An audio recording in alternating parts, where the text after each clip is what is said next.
what's that Harry Potter thing? Before I make my move, Hermione, not me, not me, not her. you. No, not her. You.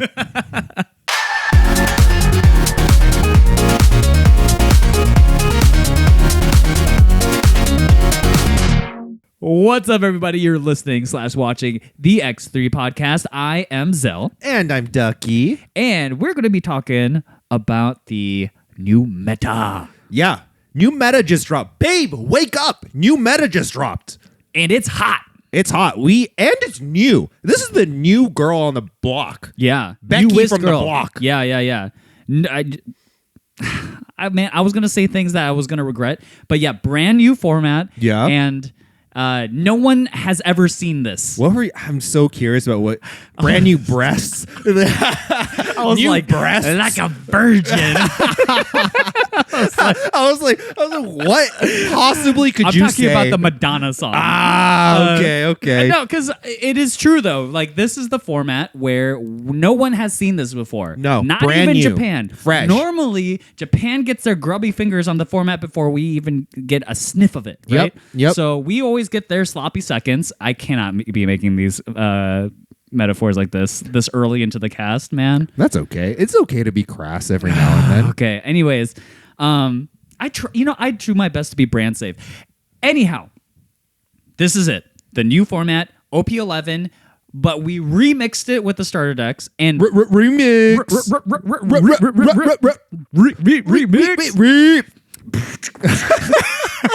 You don't want to hear that. No, but it is very interesting because going into this format, we didn't even know what was in the starters until like a week ago. Yeah. Literally a week before. Literally out on the marketing campaign into this, I was just like, how do we not know anything going in? Yeah, we don't know a single thing. Going in, I was like, oh, okay, I think we know what OP11 is going to be like because we've seen it in Japan. They've been complaining about it since forever. Blue, purple, this, Belo, Betty, that. And the starters come, and boy, the starters are making a change. Yeah, it's definitely much different than what Asia had experienced in their OP11 meta. That's for sure. There are still similarities, of course, because like powerful decks are going to be powerful. Yeah, like the OP11 like ever present decks are still going to be present, right? Like blue, purple, Luffy will still be present. Belo Betty is still going to be present because it counters that deck, right? It has a good matchup into that deck. But with the new introduction to the starter decks, the meta now is the Wild West. It is Insert truly. eagle noise.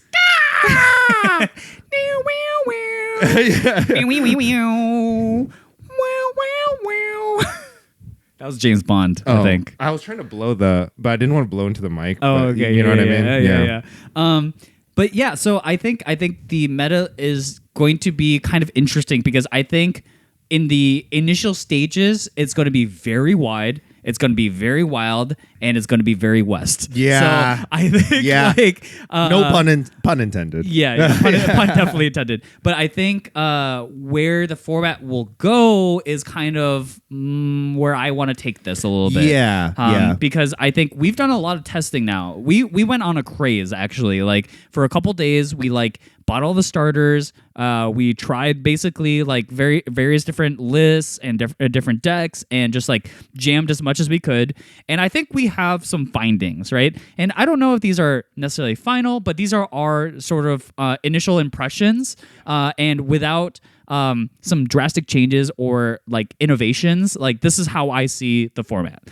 So yeah, today we're going to be ranking all of these leaders that we think are, have been meta relevant or we think will be meta relevant. So we don't have all the leaders listed here, just ones that are kind of notable. Yeah. That have maybe a certain power level or are interesting in some way to do with the meta. Yeah, I apologize, Iceberg fans. We're not talking about Iceberg today. Yeah, I apologize to Kuro fans. Green Blue Sanji fans. I'm sorry. But yeah, I think the ones that we're going to talk about are the ones that we feel are the most relevant. And hey, if we mess up and we miss out on some, you know who can let us know? You guys, You let us know in the guys, comments what we yeah. missed. You can yell at Xell. Yeah, yell at. That's a good segment name. Yell at Xell. Yell at Xell. We take in callers and they just yell at me. Oh, it's just gonna be vile. It's gonna be pure vitriol. Yeah. I'm just gonna sit there and be like, Discord calls. Yeah. It's just incessant screaming. But You might have to bleep out everything. yeah, the entire thing. But yeah, engagement bait aside, please like, comment, subscribe. It helps us. We've been seeing a lot of positive report from the the people who've been watching our stuff on YouTube and whatnot. So we appreciate it. Thank you guys so much. And of course, check out our Patreon where we're doing bonus episodes every week. Actually, we have more content on there than you would believe because we're also doing the One Piece watch-alongs. We're doing the One Piece watch-alongs as well. On top of that, so a lot of bonus content there, and it's only $5 a month for all that access. Yep, only $5. Oh, well, the One Piece one is $10, right? $10, yeah. Yeah. But But you $5 gets you basically an extra episode for those of you guys who have been wanting to have an extra episode to watch it towards the end of the week before the new episode comes out. We record a bonus show and you have access to that for $5 a month. So you get 4 shows extra.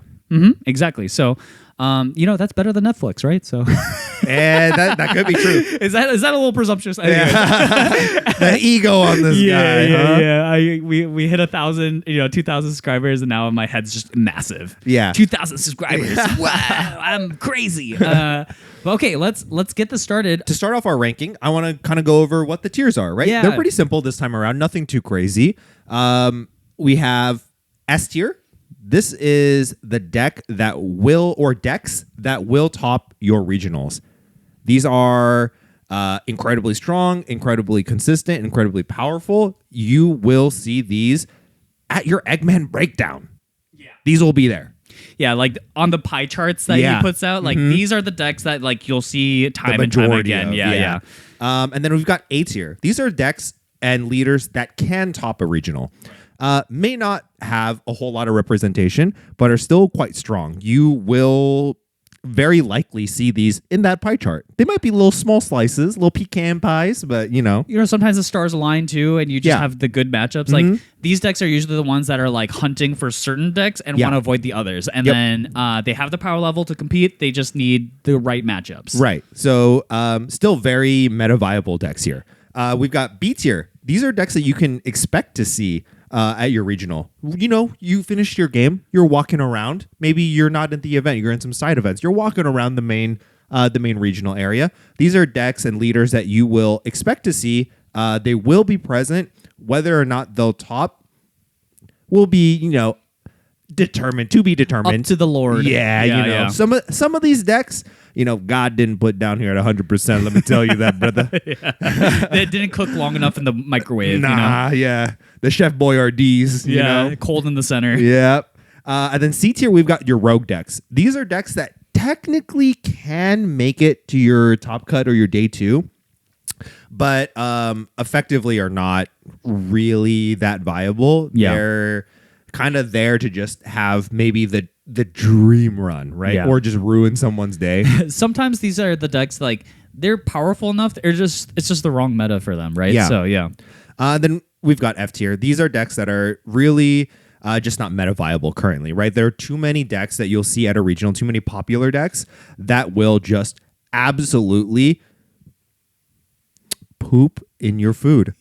I don't really know how else to put that. I admire the restraint there. That was I said that this morning. Poop in my food. That's a euphemism. No, People say that. People kind say of. that. Yeah. On Sesame Street, maybe. Yeah.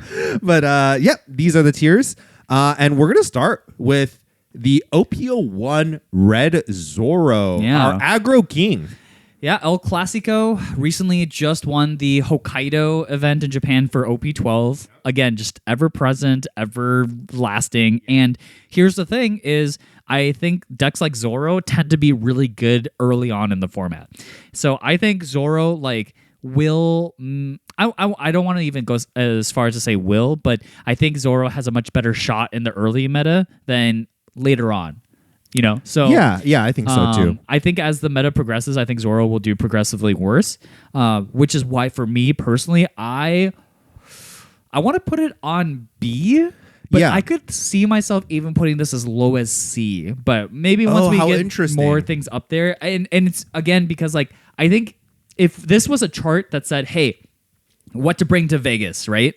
I could put that at B. I could even put that at A. But I was gonna say, yeah. but I think I'm pretty down on this deck for a very particular reason, and we'll get to that. We'll get there in yeah, a bit. yeah. But I think I'm in agreement here. I think, when you're walking around, you can expect to see Zoro.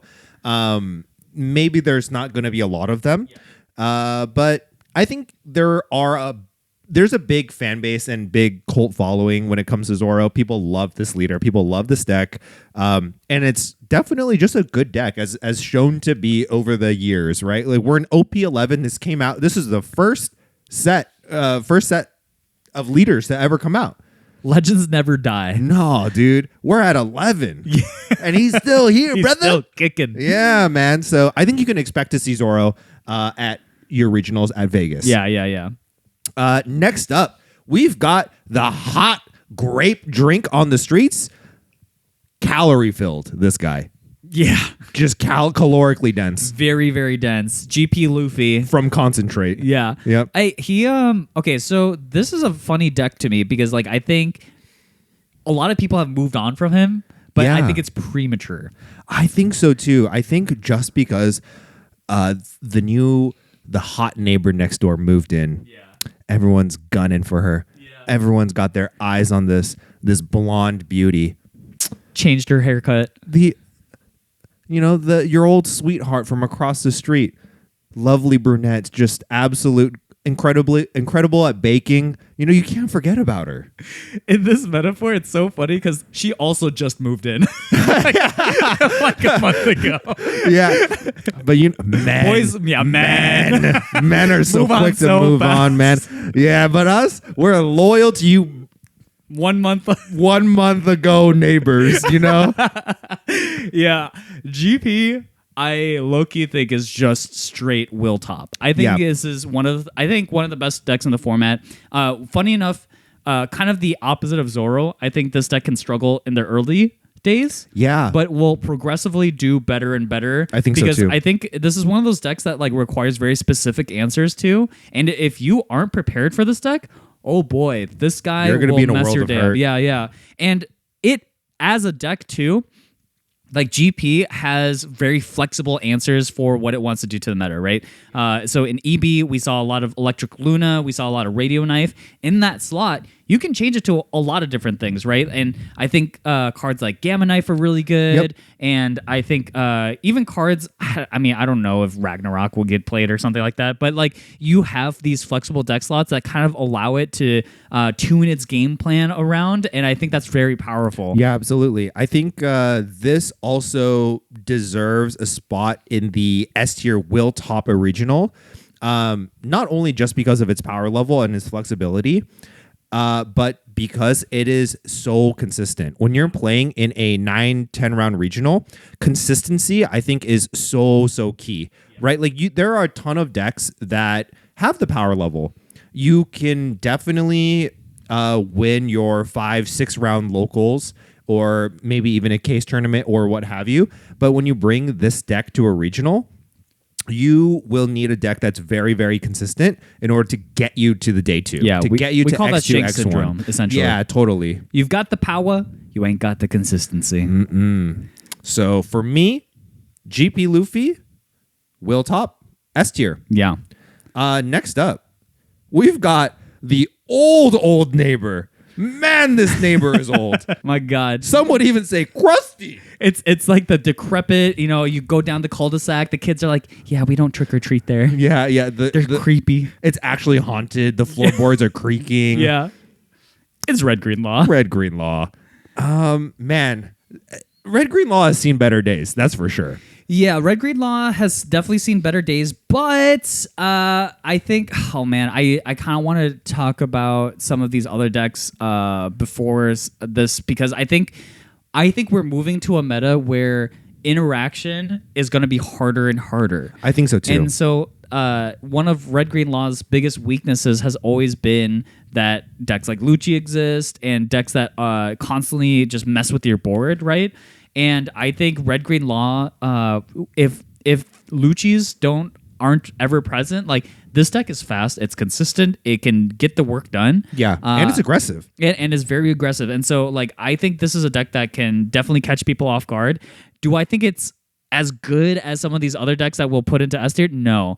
But I think it's very firmly for me a rogue deck that like could end up doing quite well in the right brackets. And yeah, I don't know. I think this is interesting. Yeah, I'm agreeing. I'm in agreement with you here that Red Green Law deserves a spot in the C tier, the rogue tier. But I also kind of want to make an argument that it should be pretty high in the rogue tier, actually. This is not a deck that you will or should expect to see at originals, but it's actually pretty reasonably positioned, I think, currently, just because there are decks that really mess with black removal. Lucci, We can name Smoker, Honk honk. Buggy. Yeah. Yep.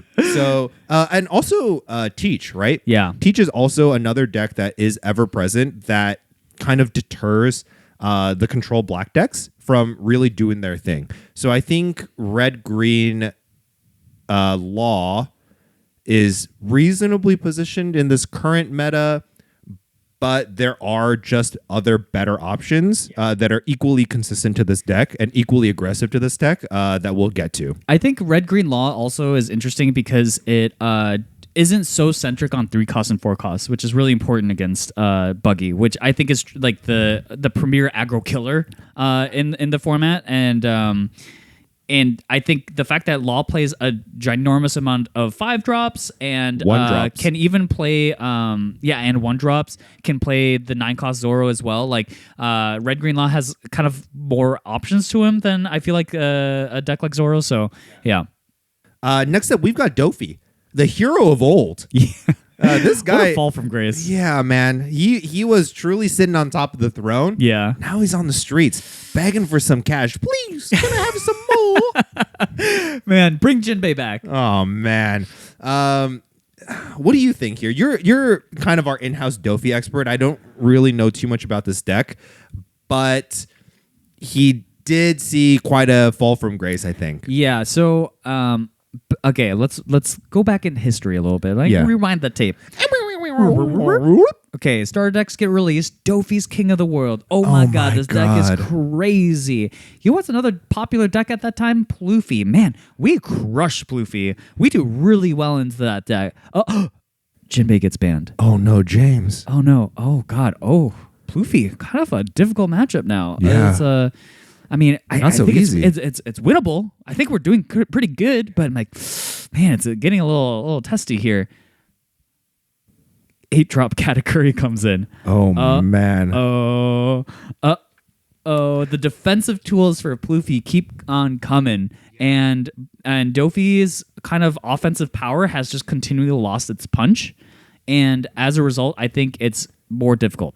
On top of that, GP Luffy is a very difficult deck to deal with. I think there are things that make me think that this deck can compete, but I think it's a little unlikely. I think I'm actually a little uncertain where to put it. Like, I could see it as high as B. I think maybe not super high in B, but I think the power level of that deck is good, and it can still win out against some of these other top tier decks. But there's also another reason why I think it's tough, and that's Buggy. Buggy, yeah. Yeah, I think Buggy is such a problem. Yeah, I think I'm very down to put this in the rogue tier. I just don't think you'll expect to see this deck at a regionals, especially one this early into the format like Vegas, just because Buggy exists, right? Because Buggy exists, it shuts down Dofi entirely, and it does what Dofi does, but arguably better. Yeah, I think, you know what? Thinking more along the lines of it, I was like, oh yeah, you could Red Rock the promo. Oh no, you can't. You can't interact with Buggy at all. So, yeah, you're actually just dead in the water. I think so, yeah. I could even see Dofi falling as far as not meta viable. But I want to say that it's still consistent and still powerful. It still has the tools that it needs to perform well. I'm down to put this in Rogue tier. Yeah, I think actually Rogue. I think Rogue is better. I think B is too high. I'm sorry. As a person who used to play Dofy, man, what a fall from grace. Yeah, Dofy did win a lot in last format. Yeah. So mainly off the back of Sammy. But yeah, that's true. That's true. But it was represented quite a bit still, I think, between the top players. I'm going to go ahead and skip down a little far here. Yeah, and I just want to talk about Buggy. Yeah, let's just talk about it because I think because he's new, he's hot, he's... Oh, yeah, he is. Oh, my God. Honk, honk. Smoldering. Look at that face. Oh, my. Circus du Soleil, this guy. Made up, make up. I'm just going to go ahead and just drag him. I think Buggy is so incredibly meta warping. Yes. He is. It's so crazy to me.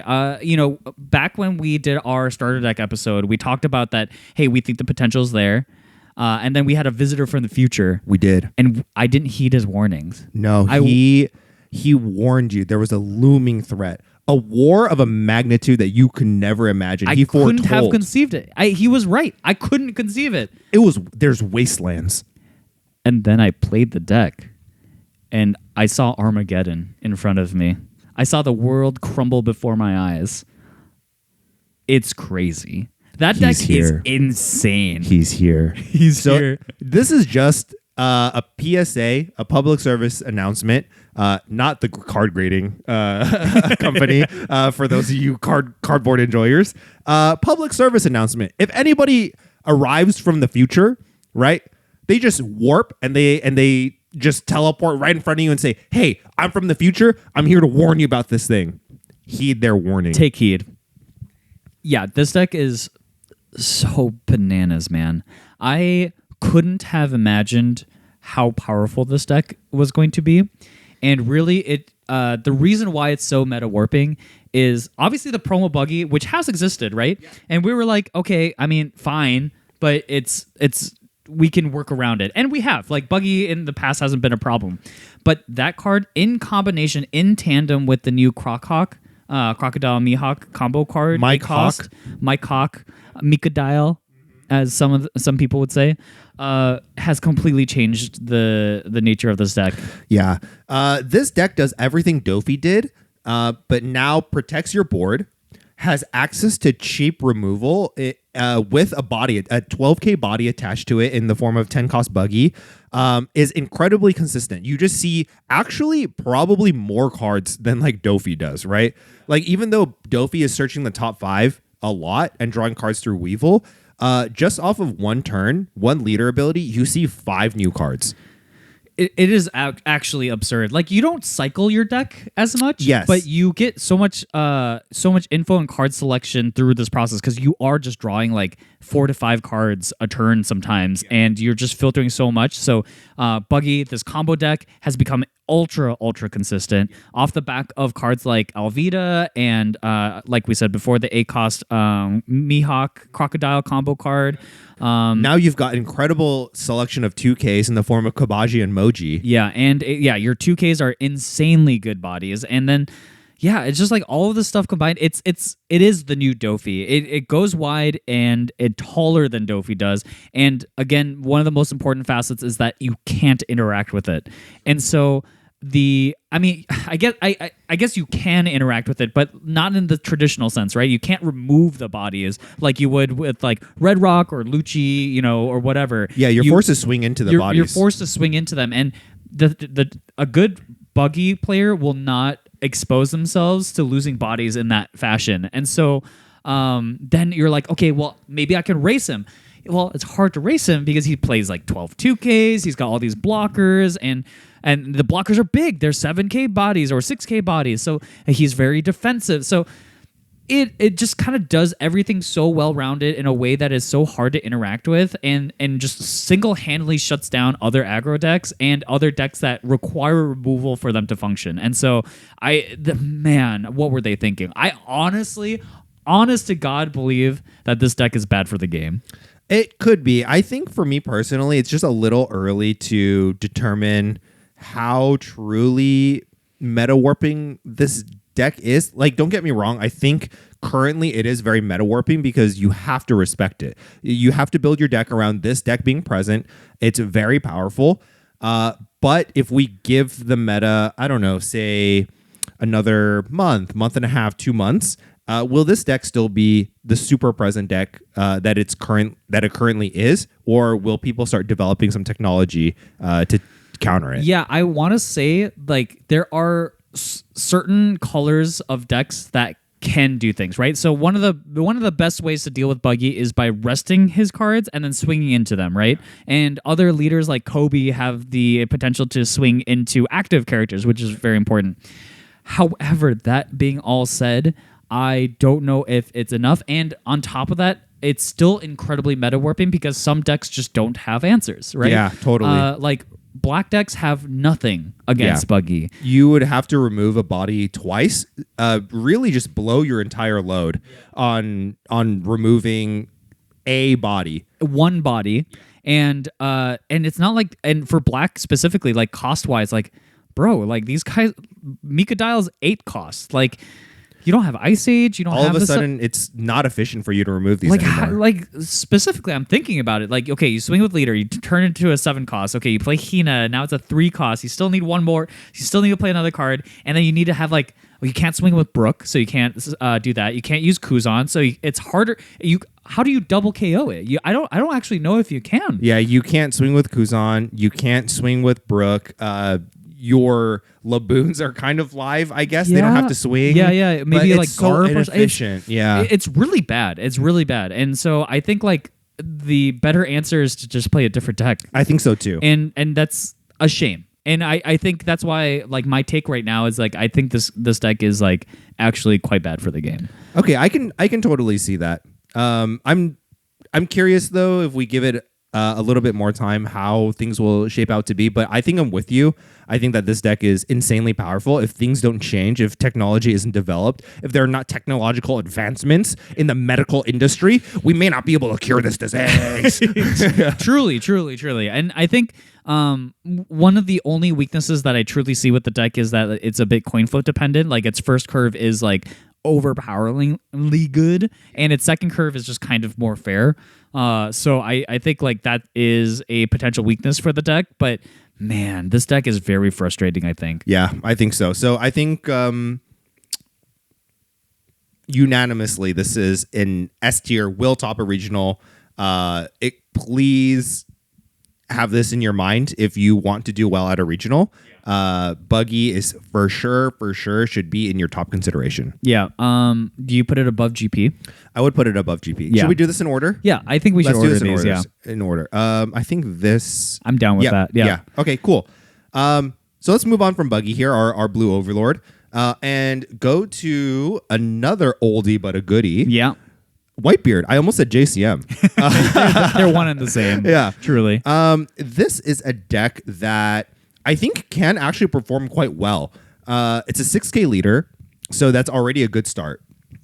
I think it's aggressive enough to even get you over the board against powerful decks like Blue Purple Luffy that will be present in this current meta. So I don't know. I'd like to hear your thoughts about this before I put it in a tier. Yeah, that's an interesting one. So Whitebeard is a deck that needs to be able to chip down their. It's Whitebeard as a deck is very interesting, man. Like it's like an aggressive deck, but it's actually trying to chip your opponent's resources down as quickly as possible.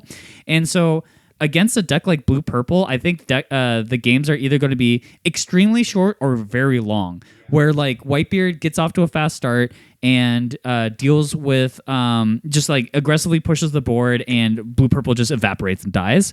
But if they get to that 8 dawn point and they play a Katakuri and they're able to play Mom and they're able to slow things down, then I think there's no out for Whitebeard. Katakuri is definitely an issue for Whitebeard, I think, for a lot of aggressive decks, especially ones that want to swing quite a bit taller than your more low to the ground decks like Belo or Zoro. I almost said Chopper as well, but these low to the ground decks, right, that like to go wide and swing little weenies.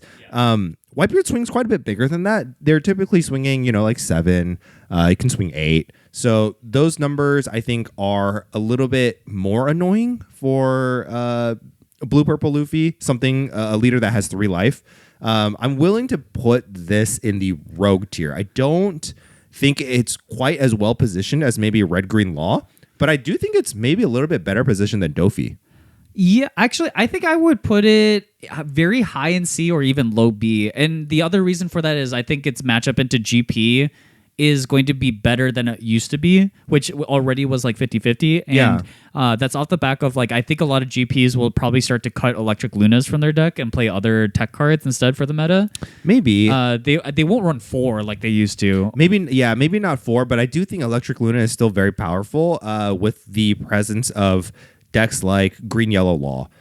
Sure. Yeah. I think that is still very, very strong. Sure. Yeah. I just think they're at least less likely to see it than before. They'll play more stuff like Gamma Knife and stuff like that. So, I don't know.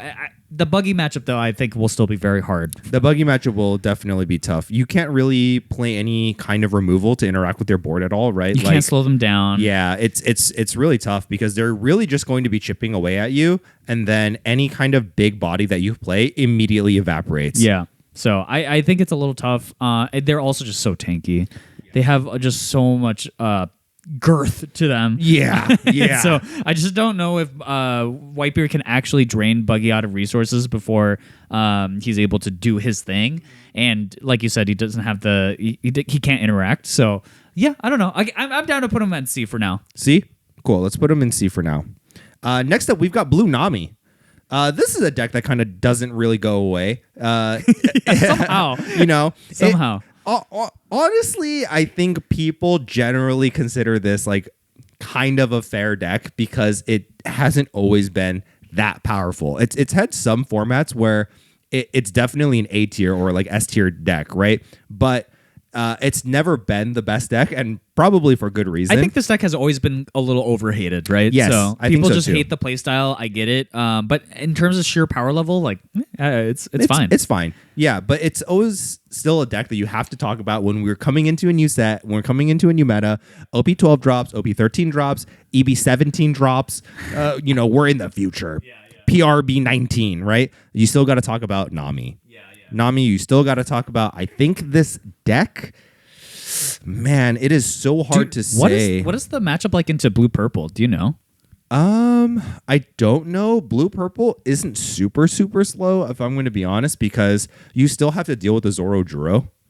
If a Zoro Juro comes down on 3 and it ramps you got to kill that thing. Yeah. And if they happen to have 6K encounter in hand, that thing is not dying, and they're ramping an extra turn and they go turbo fast. You know what I mean? Yeah. So, and they still do play the rush Luffys, whether it be the 9-cost SEC purple Luffy or the blue one. The 8-cost. The new right? SEC, so it still does have access to rush. It's still very efficient. It draws a lot of cards, and it's a leader that, its detriment is that, oh yeah, I'm very powerful, but I'm a 3-life leader. Yeah.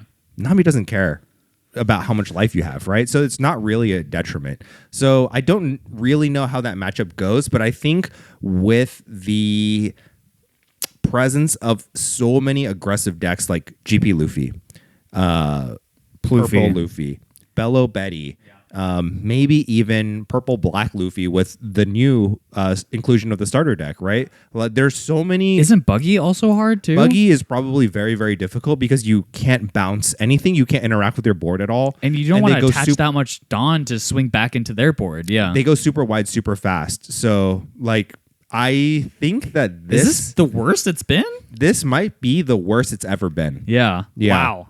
So I want to say Nami is rogue. It does have a lot of Nami lovers, a cult following for this deck, but it seems very bad right now. You wouldn't even. I think I would even venture to say F. That's my hot take. I actually think it's been so bad. I mean, again, we have our goat Adam Cisneros who will make me feel really stupid. I already feel a little dumb from last episode because I do think 6-cost Kuzan is much better than I originally thought. That was my hot take from last episode, so I'm down to be wrong again. But I truly, this time, for real, I think Nami is in a really bad spot. I'm going to go ahead and agree with you here. I'm down to put her in not meta viable. For some reason, I can't drag her down here, so I'm just going to leave her in not meta viable. Next up, we're going to get Peanut Butter. Reese's Puff, Reese's Puff, Reese's Puff, Reese's Puff. How does the rest of the song? Peanut butter flavor. Peanut butter jelly time. Peanut butter. Okay, anyways, this deck is very interesting. I think people are still cracking the list, but I think because the deck hasn't existed before, so we've kind of had to formulate on its own. However, this deck is real. I think it's quite real. I think it's quite good. I don't think it's S tier good. I also don't think so because consistency. For the glaring consistency issues with this deck, it does play a lot of bricks, man. Yeah. This deck plays a lot of bricks. You don't see that many cards like a lot of the other S tier decks we'll talk about, we'll see. But its power level is still very high. Very, very high. It's very strong. Turns out base 7k power messes with a lot of people's decks. Yeah, man. And so I think on that sheer power level alone, I think this is one of those decks that can top. Like, I think so too. I think a good run, you see the card that you need to, and I don't think it's that far-fetched. You play double searchers. Your searchers are worse than like GPs, right? Like you're only seeing 4 cards at a time, 3 cards at a time with the event searcher. So you're not seeing as many cards. You're not filtering as many cards. I think, cards like Frankie help you get there. But I do think like pretty much any deck that can viably run 8-cost Katakuri, Gum Gum Giant is already in a good spot. And then on top of that, like this deck particularly has that tool of the I think people are calling him Beer Luffy, the 6-cost Luffy. And are people calling him that? I've been seeing people call him the Beer Luffy. What do you call him?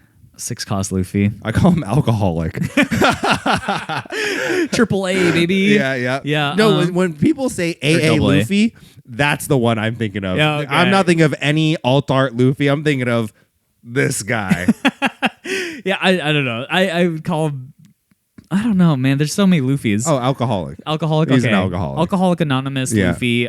He is just an insane card, and he's really the only deck that can really viably run it. And so, as a result, I think it's up there. It just, like you said, plays a lot of bricks. I think people are going to figure out the right ratios over time. But as of right now, as I've seen it, man, that guy sometimes it gets like obliterated. You're like, okay, you're a 7K leader. I go 7. You're like, okay, 2K, 7. I take 7. Gum Giant. Yeah. 7. You got it, man. Yeah, you got it. Yeah. Like, it happens pretty frequently, at least with the list that I've been testing out, and that's the one detriment it has. But on its day, boy, you can run people over. Just like purple decks, right? Like, if you can see your perfect curve, it is incredibly strong. You can actually high roll any deck into the ground. This deck is insanely powerful, has a very, very high power ceiling. Just, bringing to a 9-10 round regional. I don't know. It's a little, yeah. Yeah. And we got, you want to talk about our good old friend, the Mochi Mochi man? Yeah, Katakuri, in the past, I feel like its matchup into like Pluffy and stuff has been, I wouldn't say great, but like it can be very dicey, right? Like you get the right triggers, you get the right stuff. Just naturally being able to swing for 7K constantly into Pluffy is very annoying for them. And obviously the ever-present mom is also incredibly scary. So like you can't drag out games super long against Katakuri. So, but that being said, I think it's just kind of worse. Yeah, maybe. I think I kind of want to talk about how yellow as a color hasn't really gotten that much love as of late. Like, they got some really cool tools in Zeus, right? Incredibly efficient card, very, very, very good, and you'll see that in almost every yellow deck ever. But Katakuri specifically, the game plan hasn't really changed for this leader. What I will say about it is with the inclusion of 8-cost Katakuri, the purple one, in a lot of these purple Luffy leaders, that's a perfect target for your own 8-cost Katakuri. 8-cost Katakuri now has an insanely high value target. And that card you'll be seeing, I think, quite a lot of. Yeah. I think the other thing with Katakuri is that he kind of used to remain as like the endgame king for a while. Like just the presence of mom has always just been so dominating. But I think the existence of blue purple makes it really tough, actually. I think so too. And yeah. I think like blue purple has kind of taken that throne and sort of taken Katakuri's place there. Like, okay, yeah, Big Mom, still an amazing threat. However, we're ramping into Sanji something. I've got my own Big Mom. Yeah. She costs 9, but she's bigger. She is actually smaller well, by 3K. But yeah, but she make big impact. Yeah, she make that's big impact. That's big impact. Like, you weigh like, oh, would I rather have a 12K body or two 9K bodies? Like, bro, just add up the numbers. Yeah, just add up the numbers. Lucci players. 18, 18 is bigger than 12. Yeah, okay, yeah. 18 is good. Yeah, so Katakuri, I think I would put him as far down as not meta viable. I want to also kind of leave him down here at not meta viable, but I'm kind of down to move him up to Rogue later. But for now, I'm down for not meta viable. Next up, we've got McDonald's. Yeah. The Golden Arches. Belo Betty. This deck, I think, has been on people's radars. Yes. Is kind of touted as like the blue-purple killer, right? And it's lived up to that tale in Japan. I think so. Yeah. Yeah. And the Belo Betty numbers have been very, very good in Japan. They've been well represented in the regionals for OP11, and even we saw them in OP12. That being said, we are not Japan. We are not Japan. We have a different deck. And his name is Buggy. And Buggy really ruins your day. He will really poop in your salad. Yes, he will continue to poop in your various meals. Yeah. And your deck is just chock full of 3 costs and 4 costs. Yep. And it is hard for you to keep pace up and to chip through this tankiness that Buggy brings to the table. And like, you just never get like a free pot shot at Buggy because of that, right? And he's a 5 life leader and all this stuff. So that being said, I think Belo Betties can make adjustments to help that matchup, right? Like your searchers can still swing, and you can include cards like 8 cost Dragon as like a way to punch in, do some damage. But it's still tough. Dragon really hard, isn't the best threat even still, because if they get that promo Buggy out, they've already slowed you down.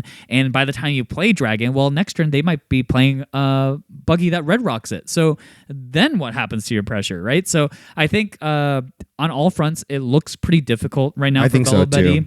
But that being said, Buggy's just one deck. And you have very, very positive matchups into what I would consider the rest of S tier, which is like the various purple Luffys. Yeah. And the 3 horsemen. The 3 horsemen. Yeah. You know how they say it's the 4 horsemen of the apocalypse? You got Luffy, purple Luffy, he's jacked, he's big. Blue purple Snake Man, he's big, he's jacked. You've got green purple, he's big, fast. he's fast, he's really fast, he's jacked, and then you've got like, yeah, riding along on a his tricycle. Yeah, he's the 4th horseman. Yeah. I'm here, guys. I'm the same. And so I think with that being said, even though I think that matchup is very difficult, I think this is a can top deck. I think this deck, if it just avoids the Buggy matchup, like you could do really, really well with this deck. Yeah, I'm gonna go ahead and put this above our peanut butter friend here, our allergenic friend, because I think she is just positioned a little bit better than him. Does really well into the 3 horsemen that we talked about earlier. Is your premier kind of low to the ground aggro deck. Very, very violent. And will definitely be present at Vegas regionals. Yeah, that's for I think so. One, it's a cheap deck. Hey, if you're going to Vegas and you just want to have a good time in Vegas, play Belo Betty. It costs like $40. You go there and then you either cream everybody, take your winnings, go gamble, or you lose and you gamble anyways. It's a win-win. Yeah, that is pretty good. But I have another proposition for you. You can play Buggy. Costs less than $40. Buggy costs about $35, maybe $30. Depending on where you get your starter decks. You get the OP11 pack in them too. Oh my god! Get a hit out of that. Ooh. Make some more money. This deck could potentially can make you money. That's actually insane. This deck can make you money. That's actually insane. So yeah, Belo Betty, though, that being said, has some consistency issues. I do think that like we've gotten to a point where she will reliably do her thing. It's just like her ceiling to her top end high roll is just so high. So yeah. Anyways, next up, we've got my favorite, your darling, your my dearest. childhood sweetheart, my one and only. I've got Purple Luffy. I think not much needs to be said about this deck. Honestly, it's been strong. Historically, just a powerful leader. It kind of fell off a little bit towards the middle lifespan of this game because it just wasn't really positioned all that well. It didn't really have all the right support, but still very strong leader. Now that it has incredible purple Straw Hat support, now it has 8-cost Katakuri. I think this deck is probably the best deck in format or tied for first with Buggy. Yeah, I think, man, if you put a gun to my head and you ask me what is better, I think I would still put Pluffy better. However, I think early on Buggy might have better results at first. Could be. Just when the meta is wider, there will be more decks like Belo that will be more out enforced to kind of like temper Pluffy. But that being said, I think that Pluffy, man, what can I say about Pluffy? It's just like, I mean, it checks all the boxes, right? Yeah. Like, it's incredibly Ultra consistent. Yeah. It's incredibly powerful. Its ability to kind of change game plans is very flexible, right? Like, you don't have to commit to 8-cost Katakuri. You don't have to commit to 9-cost Luffy. You're still playing the Luffy Taro package depending on what build you're playing. So it's very flexible. It honestly doesn't rely as much on dice roll now that it previously did. So that's a big plus. Like, I really do not mind going second now, right? You can just fast ramp to 9-cost Luffy, fast ramp to 8-cost Katakuri. It is not a problem. So I think this deck is number one for me. Yeah, I agree. I think the current build of Pluffy, where you cut the moms, you've put Katakuri basically in its place, you're playing the Bon Clay Turbo Ramp package to get to your 9-cost. This is, I think, the most Swiss Army knife the deck has ever been. I think so. It is also one of the rare decks that can actually interact with Buggy. So via the 7-cost Sanji. 7-cost Sanji is super important. I also think one of the ways that you can beat Buggy is by playing things that are way bigger than its bodies. So like, especially before they set up their 10 drop situation, like having that early 9-cost Luffy to pressure their 7k attackers and blockers is incredibly helpful for chipping them away. And Katakuri is like, I like Pluffy just doesn't have a weakness anymore. You can play the short game. You can rush people down, kill them really, really fast if that's your game plan, or you can slow things down, put on the brakes, sit behind Katakuris, and let Katakuris chip away at your opponent. Like, you can do kind of everything now, and I think that's just goes to show how powerful this deck is right now. Totally. Yeah. Then next up, we've got another OP05 Comrade in yellow and Enel. This is a deck that I think is a little bit sleeper, right? Like, when the ban list came out, Raigo hit really hurt this deck. But now that you have some extra EB02 support between the Sanji blocker and the 10-cost Enel, I think that this deck actually can fight some of the taller decks in the format, right? Like, maybe Purple Luffy. It's historically been a bad matchup against Purple Luffy, but I think the 10-cost Enel actually does help quite a bit. It's quite a bit harder to kill Enel nowadays as Purple Luffy. Also, I'm curious to see how this will do into Blue Purple Luffy, another horseman, just because he doesn't really care how tall your guys are. He's just hard to kill. Yeah, I have a tough time with this because I think the 10-cost Enel is absurd card and really helps you in these, like, the way Enel can win now is like sit behind a 10-cost and continually heal, and then they play the long game. They chip you out and they keep their leader abilities always live. However, I think again you have to contend with the fact that Blue Purple is the king of late game. Like, yeah, you've got this big body, but so do they. and they're drawing extra cards. Drawing and, extra cards is such a big deal. And like you have access to Red Rock and Enel doesn't. Also, you can't take early hits because they could be playing Pudding. I think there's a lot of ways that Blue Purple can edge out Enel. Not saying that Enel is completely out of the picture because, again, I think the late game power of 10 cost Enel is really that powerful. And because effectively, the 10 cost Enel is kind of like filtering your hand, drawing you a card via life. So it's kind of the same thing, but Blue Purple still has access to more consistent ways to do that. It sees more cards in his deck and has access to Pudding still. Yeah, so I think like that being said, like I think Blue Purple has in the long game has better ways to fight hand size than Enel does. I could be wrong, maybe the Enel is just enough to do there, but I have a feeling like you get to go wide with 9k bodies, you leave Enel at 2, and then you guys are going to play that staring game, and then eventually Blue Purple can decide, you know what, I'm putting you, and now I go for lethal, right? So I feel like it's a little tough. I'm not sure, but I think your matchup into GP is not bad, and if GP is really out in force, then like, hey, like you do pretty, in general, you do pretty well against like lower to the ground aggro. But I think your matchup into Pluffy and your Blue Purple Luffy matchups may be better now, but still not great. And Buggy is probably tough. I can't see you winning Buggy either. Do you want to put this in Rogue or not meta viable?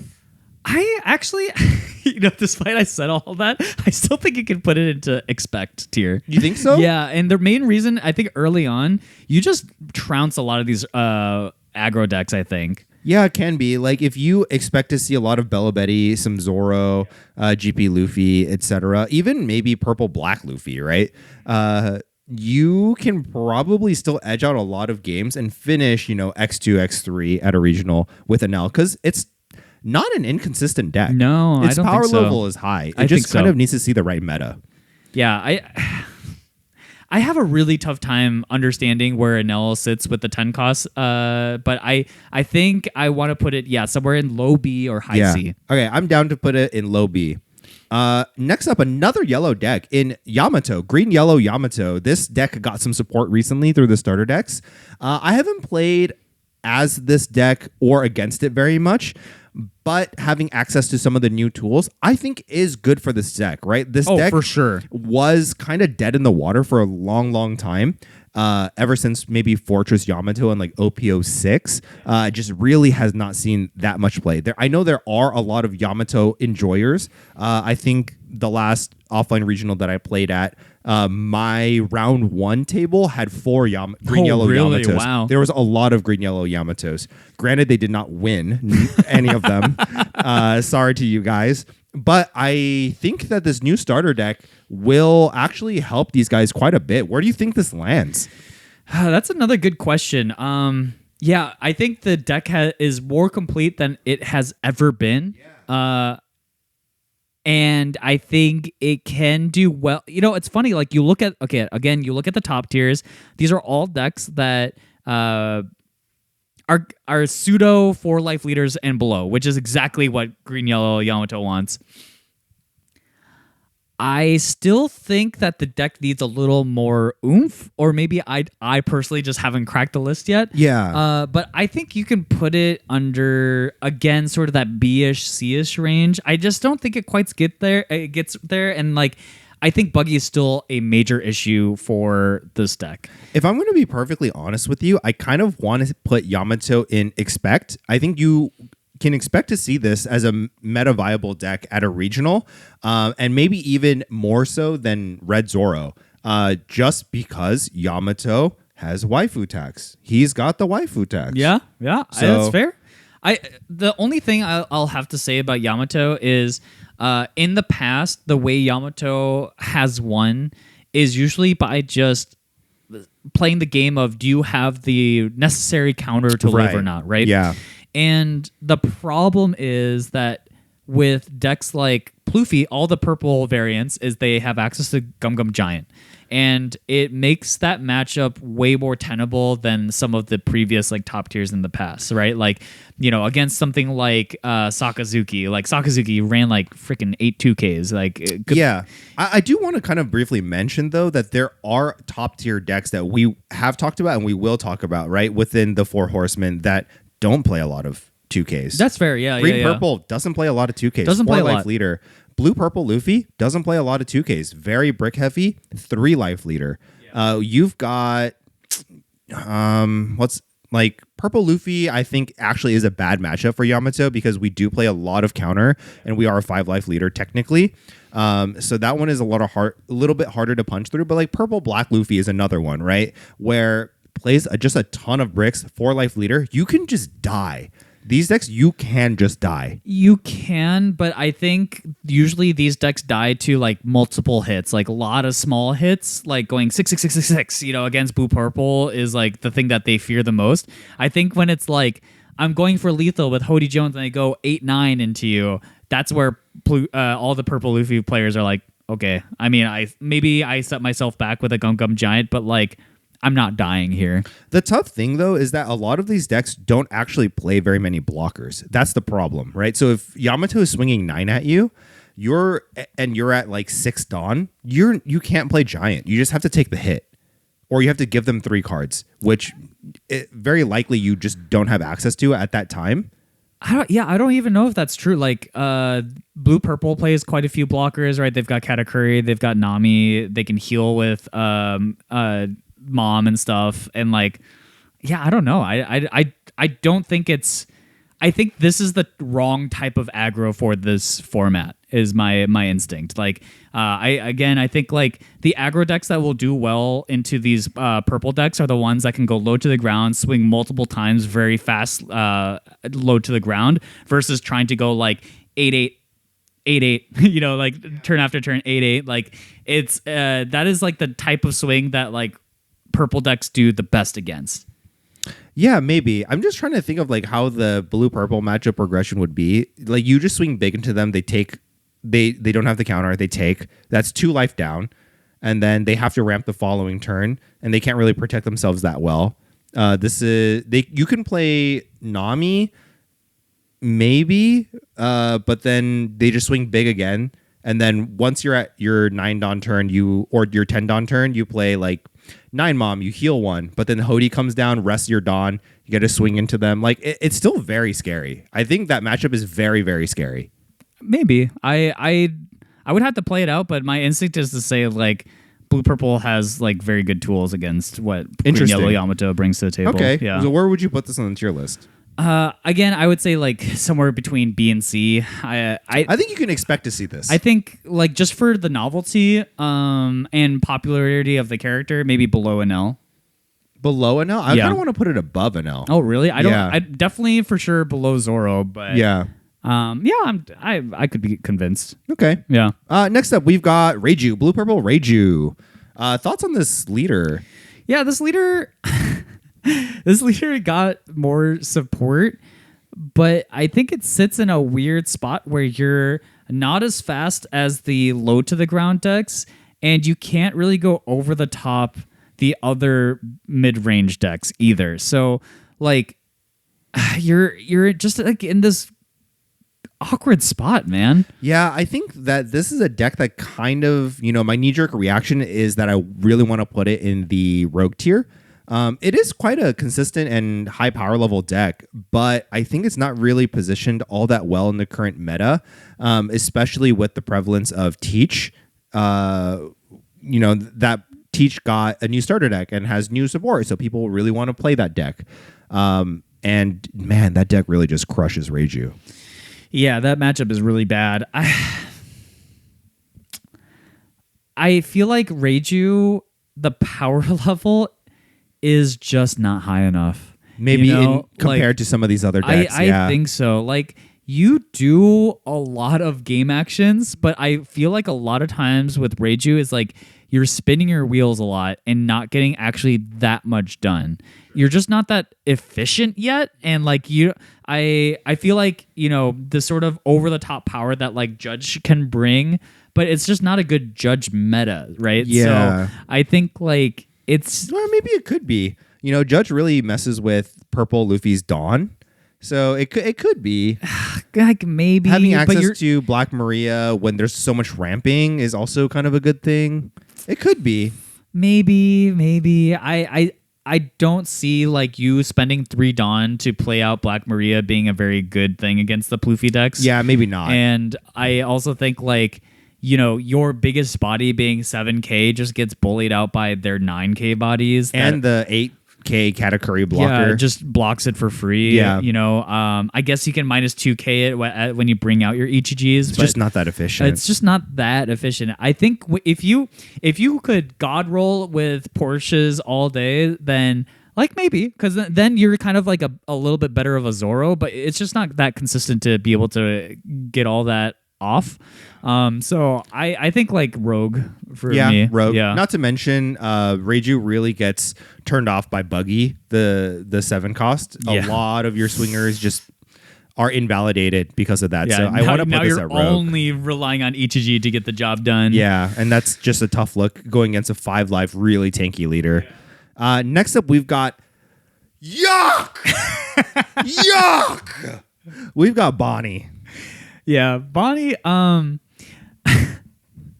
What to say about Bonney? It's Yeah, we can move on. That's fine too. where do you see Bonney as?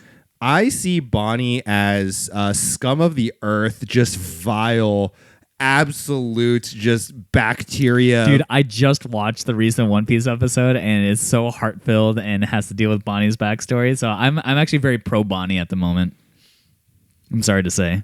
Is this it? Is this the end of X3 podcast? I think this is the end of X3 All podcast. right, well, it was a good run. Yeah, we you had a can't. good time. You can't really just like children like that. That's crazy. She's cute as a child. What did Michael Jordan say? Them kids. man. Fuck.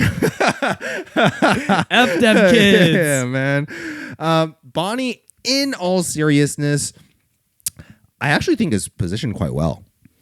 Right? Like, that's what I feel like, but maybe not at first. Yeah, it's a deck that I think so. Like the Yomi levels, right? We can talk about these Yomi levels. You're Yomi level 1. Wait. You need to explain Yomi level. All right, so Yomi levels kind of refer to your like, how do I word this? Your base kind of read, your read level. Your expectation of your opponent. You Yeah. know? So at the base Yomi level 1, you can kind of expect what most people are expecting. It's very surface level.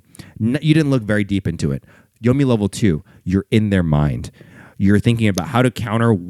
I think that you're going to use scissors, so I'm going to use rock. Yomi level 1 is I'm just using rock because rock cool. Yeah. Right? Yomi level 2 is I think rock is meta right now. I'm going paper. Yeah. I'm going paper. Yomi level 3, oh, this guy is going paper because rock is meta, so I'm going scissors.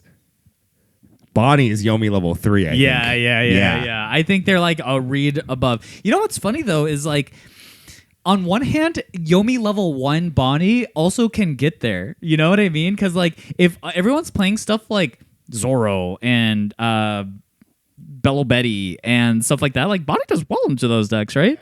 But then if all you're playing against is blue purple Luffy's, I think you're in trouble. Yeah, so Bonney, maybe the graph kind of looks like a horseshoe curve. Yeah, right? yeah. Where like Yomi level 1 performs very well, right? Like the complete It's dum the dums. inverse horseshoe. Yeah. The complete dum dums are just seeing a lot of success. I guess I'm the goat. Yo, I'm doing so good. And then Yomi level 3, the actual goats are like, I'm the goat. Yeah. And then they're just shaking hands at top tables. Yeah, so the thing with Bonney is like you technically are really in the past you've been good against purple decks, but I don't think that's true anymore with ACOS Katakuri. Yeah, I'm gonna be honest. Purple Luffy has historically been kind of the struggle bus, or I guess against Purple Luffy, right? Purple Luffy into Bonney has been a struggle bus matchup for us as Purple Luffy players. but has historically kind of gotten better over time. Yeah. You know, with the introduction of Giant, the Luffy Straw Hat Taro, package, and Luffy Taro. Now we can, with the Law Searcher, now we can search into Gamma Knife. It's a big deal going into Exell Kid. And then now we've got a Katakuri, right? So these are all great answers to Bonney. I'm not even sure Bonney is favored anymore. I actually think it's flipped. I actually think it's completely flipped now. Because I think in the past, like, maybe I want to save this for my rant about the meta at the end because, I mean, and you've already heard some of this. We had a long Discord conversation about the meta. But I think like Pluffy as a deck like used to really want the games to end because you're taking your own life, right? So eventually you are running out of cards because you know you have to respect every 5K swing. You can't take anymore. You have to respect everything. So you're burning cards, but the advantage is of course that you've ramped. You've got these bigger threats. And so Bonney was always kind of like your natural predator because Bonney is just the ultimate, let me slow the game down. Let me drag this out. Let me chip you down and torture you in a slow, painful death, right? But now Pluffy doesn't mind as much. And specifically the tools that Bonney brings to the table are also just like hard countered by Exell Katakuri. Like, oh, you stunned Exell Katakuri? I guess he just restands. Yeah, I guess he just restands. So like you lose so much of your potency as a game plan as a deck that like revolves around this whole like resting mechanic with Bonney, with Exell Katakuri. So and Pluffy now is like way more prepared to play the long game with people than ever before. So yeah, I actually think for the first time ever, it's been flipped. The food chain has been set upside down. So actually, I kind of have a hot take here, right? I think Bonney actually belongs in the A tier, the can top category, just because I know we just talked about how the food chain has maybe flipped a little bit, but Bonney is actually one of the decks that does really well into Buggy and historically has done well into GP Luffy and can fight Belo very well, right? So this is a deck where a lot of the current top decks that people are looking at is a deck that kind of counters them. Yeah, I think, man. So yeah, Buggy is hard to interact with, and Bonnie's natural thing is resting it and swinging it to the body. So like, there's natural counterplay there, right? Yeah, totally. I think it will just be about how Bonney can handle all the different Purple Luffy variants, and I think they'll move away from like Exell Kid because I think they'll feel a lot less safe when Gamma Knife is running rampant. I think their game plan will have to change. I don't think they'll do super well maybe in the beginning, but as the meta progresses, I could see them progressively doing better and better. So yeah, I'm down for A tier. Yep. So I think Bonney is positioned quite well. I actually kind of want to put it above Purple Black Luffy here, but below Belo maybe in between. Yeah, sure. I'm down for that. Yeah. Next up, we've got the very hated furry man himself. We can't kill this guy unless... Yeah, Until? actually, originally we had considered this the absolute zombie deck, right? Black Rob Lucci, survived 19 bans, 19 different bans, and is still ever present. You know, people are still playing this deck. People are still talking about it.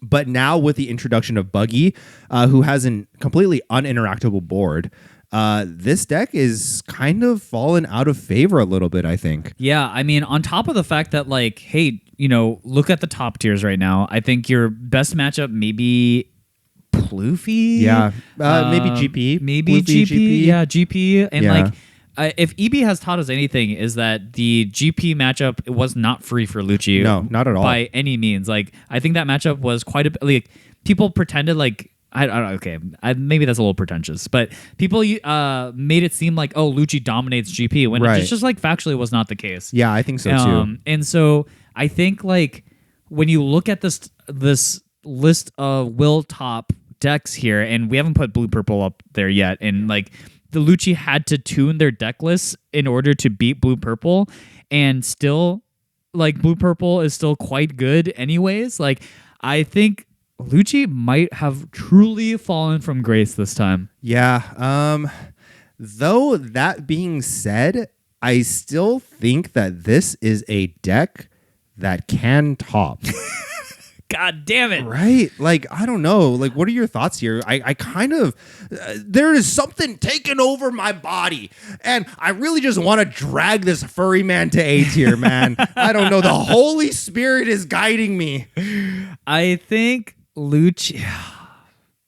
I think early on, before people have really taken to Buggy specifically, I think Lucci does have a bit more of merit. If it only loses to Buggy, it's still a good deck. But it loses hard to Buggy. It's not that it loses like some of the time. I think it's very hard for that deck to win against Buggy. And then on top of that, I think like you don't dominate the purple matchups. No, not quite. Yeah. So what are you really hunting for? You're hunting for the low to the ground aggro decks again, like Zoro, Belo Betty, which will exist, especially early on. Maybe Bonnie's. Yeah, GP Luffy is fine as well. Yeah, GP Luffy is fine, but we know right now the numbers are kind of low for GP Luffy. So I feel like I want to put him at like B tier, like high B tier. That you can expect to see him. Maybe low A tier. I could be swayed. Yeah, but I would say like high B. I kind of want to put this at that. I agree with you here, but I'm a little bit more pilled here, black pilled, if you will. I still think Lucci is invited to the cookout. You know, I think that he can top. Should he see the right matchups? His matchups aren't so polarizing that I think he's a rogue deck now. You can definitely expect to see him at a regional, but I still think he has topping potential. Yeah, I think Lucci's will have to yet again figure out a way around Buggy. Yeah. And I think that will be the big test. And like, how can you make that? I mean, maybe it's possible that you're just supposed to disregard it and just like really hunt the other decks as much as you can. Probably. But you know, like the new OP11 builds have been like the 4 Jacks, the 410 Zans, like you go this direction. And yeah, I maybe you're just supposed to give that matchup up and you just hope for the best, you know? Yeah, probably. So I want to put him at the bottom of A tier. Okay. All right. Yeah. Fine. All right. Fine. We'll see. You're also invited to the cookout. Yeah. I play Buggy, man. I run the cookout. Yeah, that's true. Okay, so let's talk about a deck. I think the next 2 decks are kind of decks that had good showings in EB, right? So we have both Vegapunk and Marco here. And I think both of these decks had their heyday. But I think it's over. I think it's over. I think it's over. I think the good times. These are one-hit wonders. Yeah. Right. Yeah. Recently, Marco had just won a EU regional in OP or in EB02 format. Right. The Animal Marco. The Animal Marco that I've had dreams about. Somebody from the future warned me in my dreams about Animal Marco. The ghost of Christmas future. Oh my God. I knew the pineapple head was coming for us and coming for us good. And EU got it hard. Yeah. Any more dreams, by the way? Just out of curiosity. I don't remember most of my dreams. I'm going to be honest. Well, but come back to it. When they're invaded by Future Ducky, I remember them very well. We take heed. You might be the prophet. I think I may be the prophet. I've been right twice in a row. That's insane. Yeah, and you didn't believe me twice in a row. Wait. Does that make me the prophet? Maybe I'm part of the prophecy.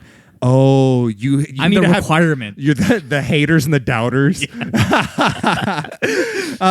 But I think that you're right. These are decks that are maybe not even considered rogue, that are probably just not meta viable. I think they're at a point where, like, I mean, okay, so let's look down the row here. Vegapunk. What are we beating?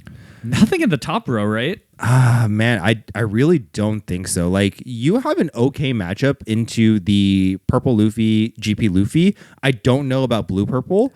I can't imagine that you matchup certainly being good. are not winning against Buggy.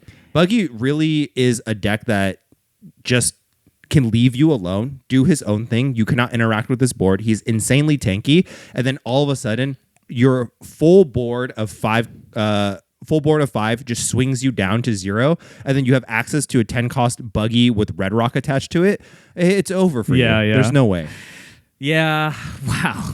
Jesus Christ, Buggy. Yeah. Maybe Vegapunk can belong to the Rogue tier, but it's but pretty no higher, close. no higher. Yeah, no higher than Rogue. I'm okay putting currently Vegapunk in the C tier if I can drag him up here.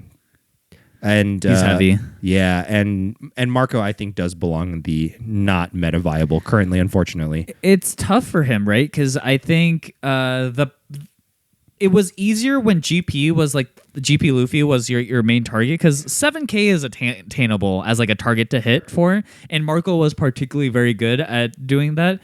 But how about these 9K bodies? How about these 8K Katakuris? Yeah, these 8K Katakuris. How about Buggy, where you can't even touch his board at all? Yeah, like, what are you supposed to do? I just don't think that this is a meta viable deck currently. Yeah, so I think it's tough. Maybe, hey, they cooked one time, maybe they cook again. You know? Yeah, like refried chicken. Yeah, or the entire Taco Bell menu. Yeah. Right, where they have they have 4 ingredients, but somehow you have 97 menu items. You just repurpose everything. You know what I mean? Yeah, refried beans, lettuce, meat, and a taco shell. Yeah. How did we get so many menu items out of that? That's crazy. There's not even that many combinations. All of a sudden, everything has insane utility. Yeah.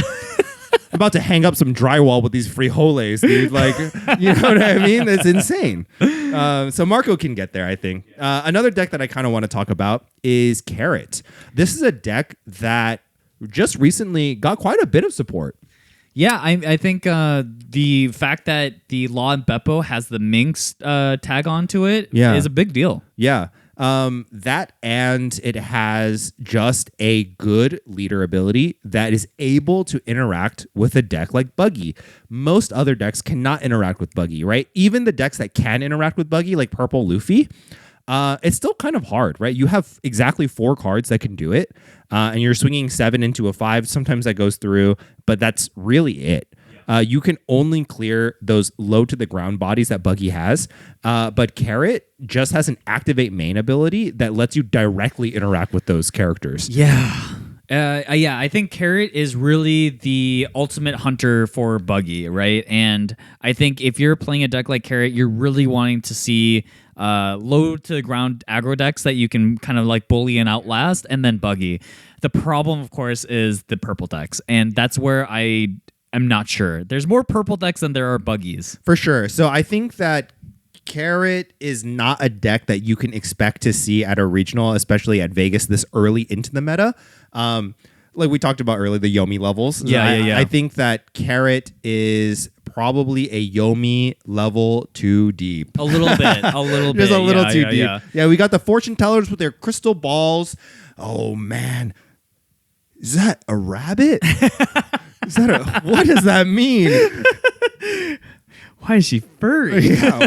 What is that? What is that? Is that a rabbit? Yeah. So I think that Carrot is probably in the C tier, the Rogue tier. This is the ultimate Rogue deck, right? Yeah. Like, this is like, you are gunning for one deck only. Yeah.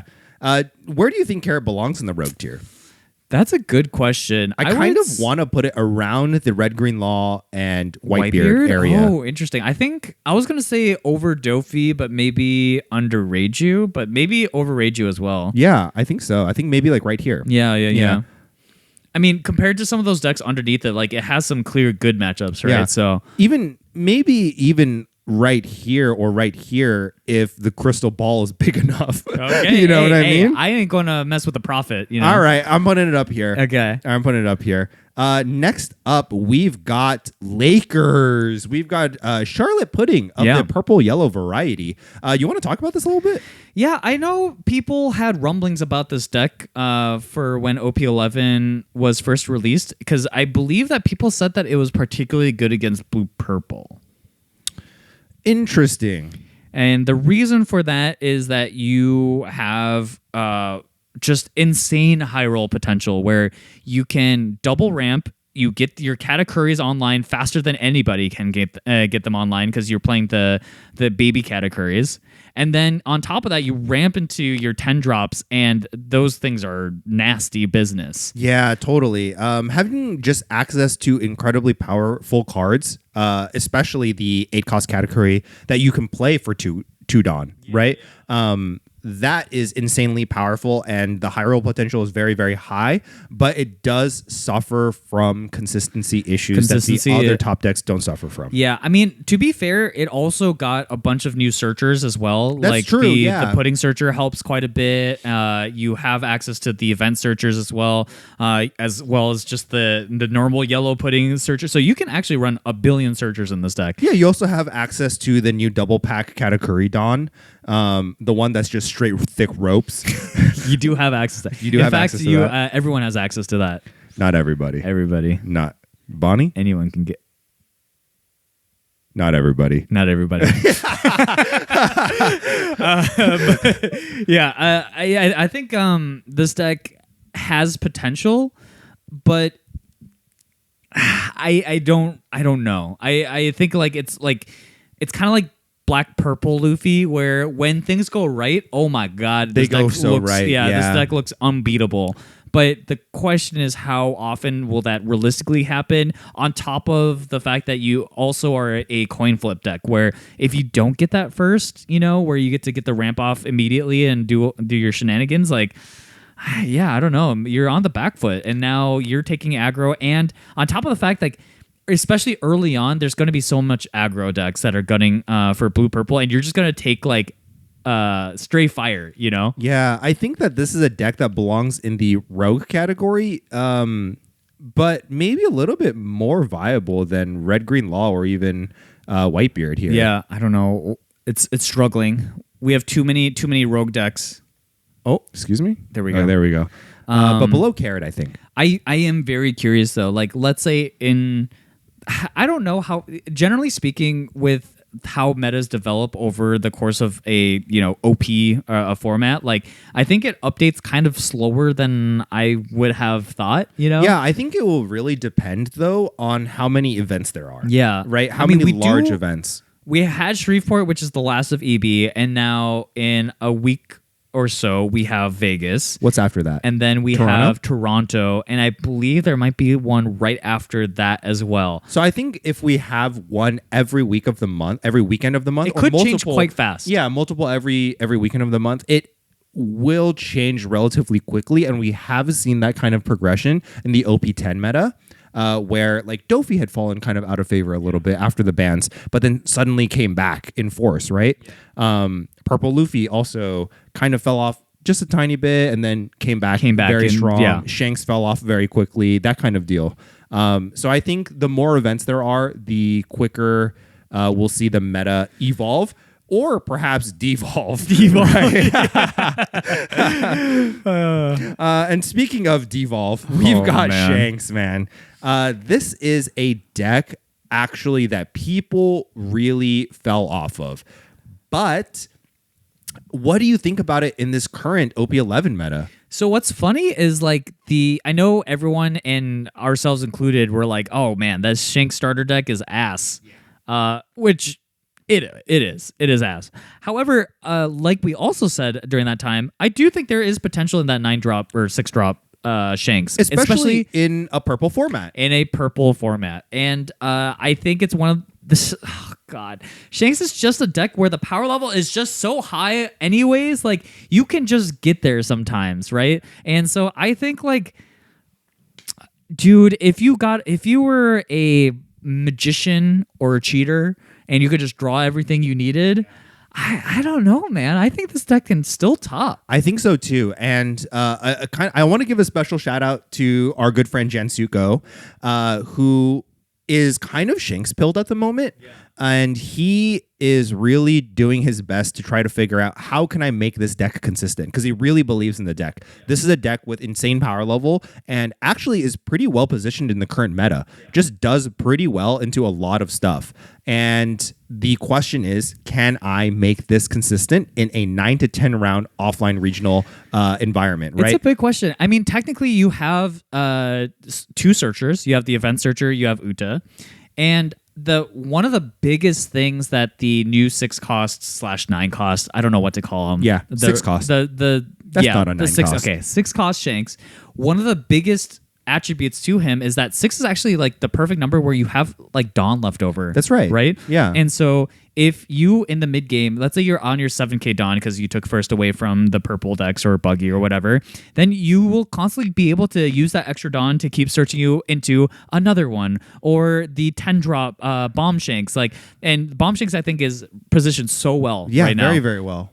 And cleanly deals with Katakuri and stuff like that. So I think there's potential here. I don't know how good that potential is, but I think we might finally see like a different form of Shanks that feels better to play, more consistent. We'll see, though. Yeah, to be determined. But I do want to drag this to the can top category. I do think so. I think this is probably below our peanut butter flavored friend and our leopard skin flavored friend. Yeah. I do wonder how well it can do against, obviously, Buggy. Because I think it will struggle into Buggy a little bit, but like some of the other decks that just don't do very well into Buggy, do well into the rest of the field, and I think that's an okay thing. You're in an okay spot. And I think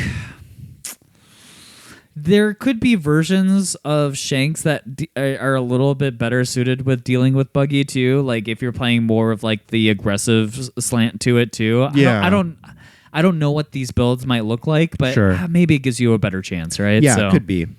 So I think Shanks can top for sure. Can top. Next up, we've got kind of another one-hit wonder a little bit. Our OP10 friend in green purple Lim.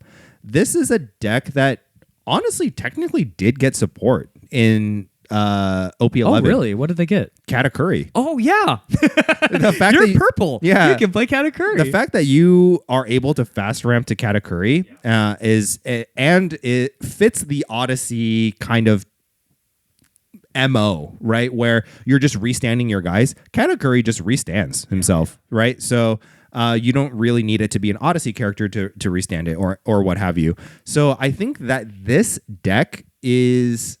I don't want to say you can expect it at Vegas Regionals, but still has quite a strong power level. I think you could maybe consider this a rogue deck. Wait, this deck might be cooking. Maybe. I was just thinking like one of its weak spots, it's the 8-drop slot, because when you take second, you naturally ramp to 8, which is like a really awkward Dawn. Now you have a play for it. Now you have an actual good play for it, and it gets you to... I still don't... I think this is maybe a Yomi level too deep. Yeah, maybe. I think that this deck, as the meta progresses, can see more play. But currently, when we're moving into Vegas, the first OP11 regional, I think this will be still considered a rogue deck, but it still has potential. I want to put it into B tier. And you think you can expect to see this? I think maybe. I think you think we got warlocks that? I thought Lim was going to be dead in EB, and I was wrong. Like EB, Lim won a regional, and I think that just goes to show you that the power level is there. Obviously, we know Lim is a very coin flip heavy deck, but I think Katakuri might help solve a little bit of that issue, just like it did with Luffy. I can agree with this actually. Like I can see Lim in the bottom of B, maybe. Yeah, I just think that people aren't quite there yet. And early on too, like if you're playing some of the old Odyssey cards, you're actually very good into these low to the ground aggro decks. Like cards like Newgate, Sakazuki, those are all very, very good pieces just to have in general right now. Oh, am I limb pilled? I don't know. Maybe. I just am a bit worried because Purple Luffy has a little bit of this issue too, right? Where we're fast ramping to Katakuri, but a lot of the searchers that we're playing will just bottom him. That's fair. So there is a little bit of some consistency. I almost had a stroke. It was like when I was saying Buggy earlier. Yeah. Blah, blah, blah. Yeah. So I think Lim might have some issues there with maybe searching too much, and because it does search 5 cards, it might just search a little bit too much. It does have Enel though, which is draw 3, discard 2. Draw 3, discard 2 is very good. Yeah. So I'm down. Do you want to put this in B tier, bottom of B? I want to say bottom of B tier. I'm down for that. I don't know. The more I think about it, I'm like, there could be something there. It could be something here for sure. I just think it's a bit advanced. It's a little ahead of its time. Give it maybe a few weeks. People might be on it. Yeah. Okay. Next up, we have our other starter deck winner, I think, in Blackbeard. I want to say just straight up, this is somewhere in A. Yeah, can top for sure. I want to put it above Bonney. Yeah, I think so too. I even could see it above Belo Betty if I'm being honest, but I think I'm down for that. It's more consistent of a deck. I think it's very consistent. I think it has some natural good plays into not Buggy. Yeah, into and not even Buggy. Buggy, I think people might have oversold its matchup into a little bit. I don't think that the matchup into Buggy is great. I don't think anyone can argue that, but I think it's not as bad as maybe people initially thought. Yeah, I can completely see that. I know you've had some experience, and we'll kind of talk about this. Our experience playing over the last this past weekend in the Primo. Yeah, later, some of these matchups like I feel pretty confident in. And with Blackbeard, I think the toughest part is that the early part of OP11 will just be too wide for it. I think so and too. It'll just be too hard to prepare for all the different decks that are coming in.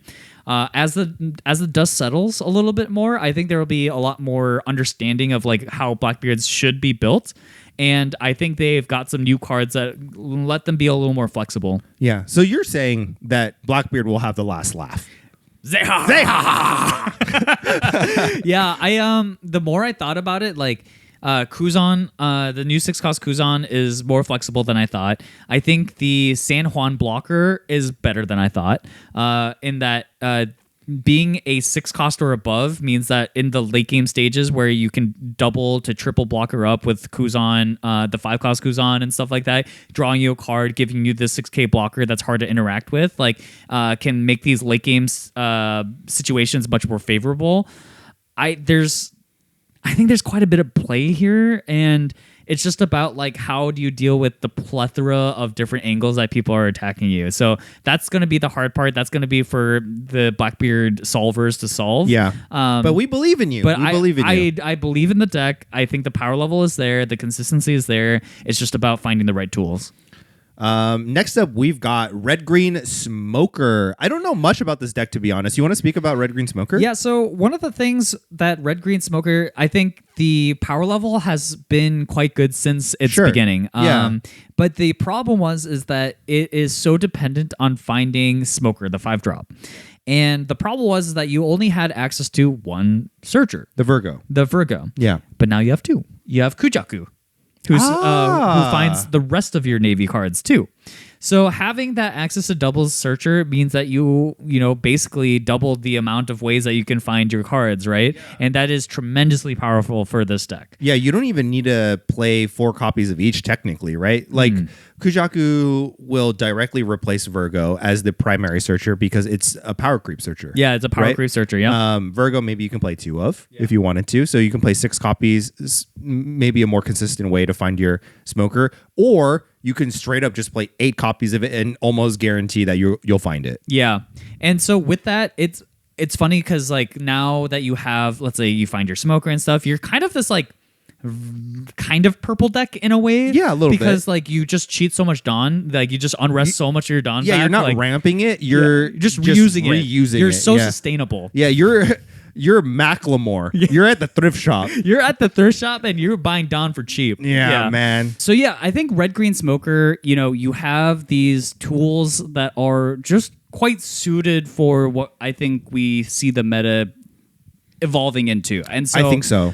With that, like I don't know. I think this deck has potential, maybe not as high as A tier, but yeah, I kind of want to put it in the top of B tier. This honestly may even be a little bit advanced, just like Lim, because I want to move these 2 decks above the rest of these decks here because I think they're a little bit more future-proof.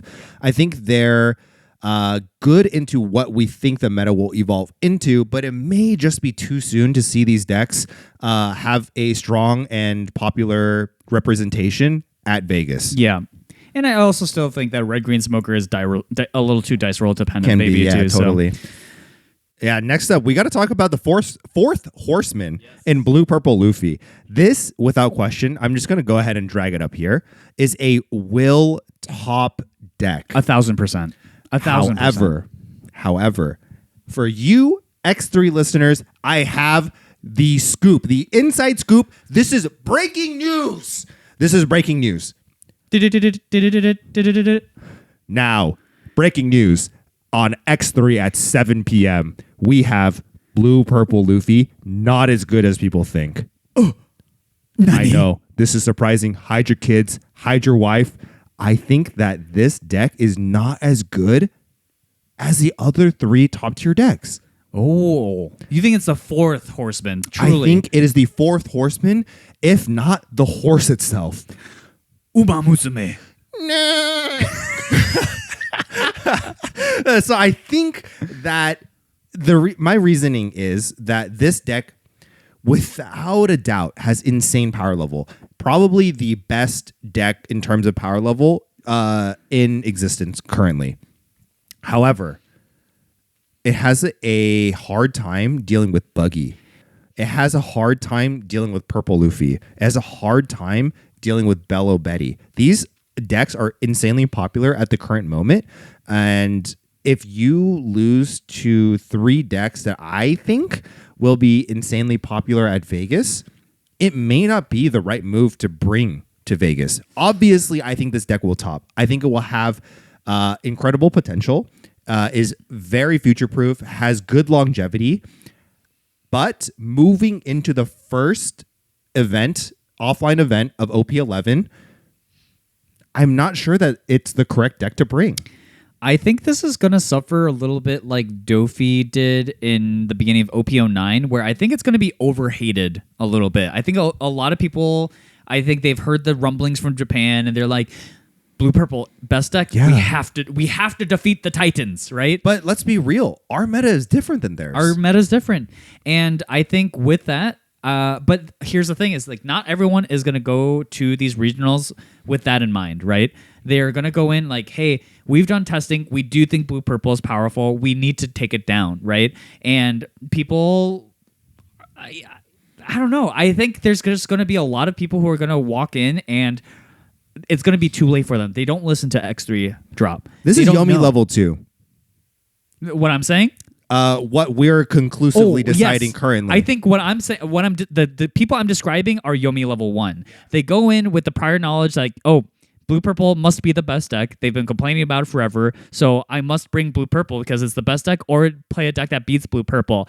Meanwhile, Yomi 2/X3 drop listeners will come in and be like, oh, these are the wrong decks to be bringing because the meta is not centered around Blue Purple at all. Yeah.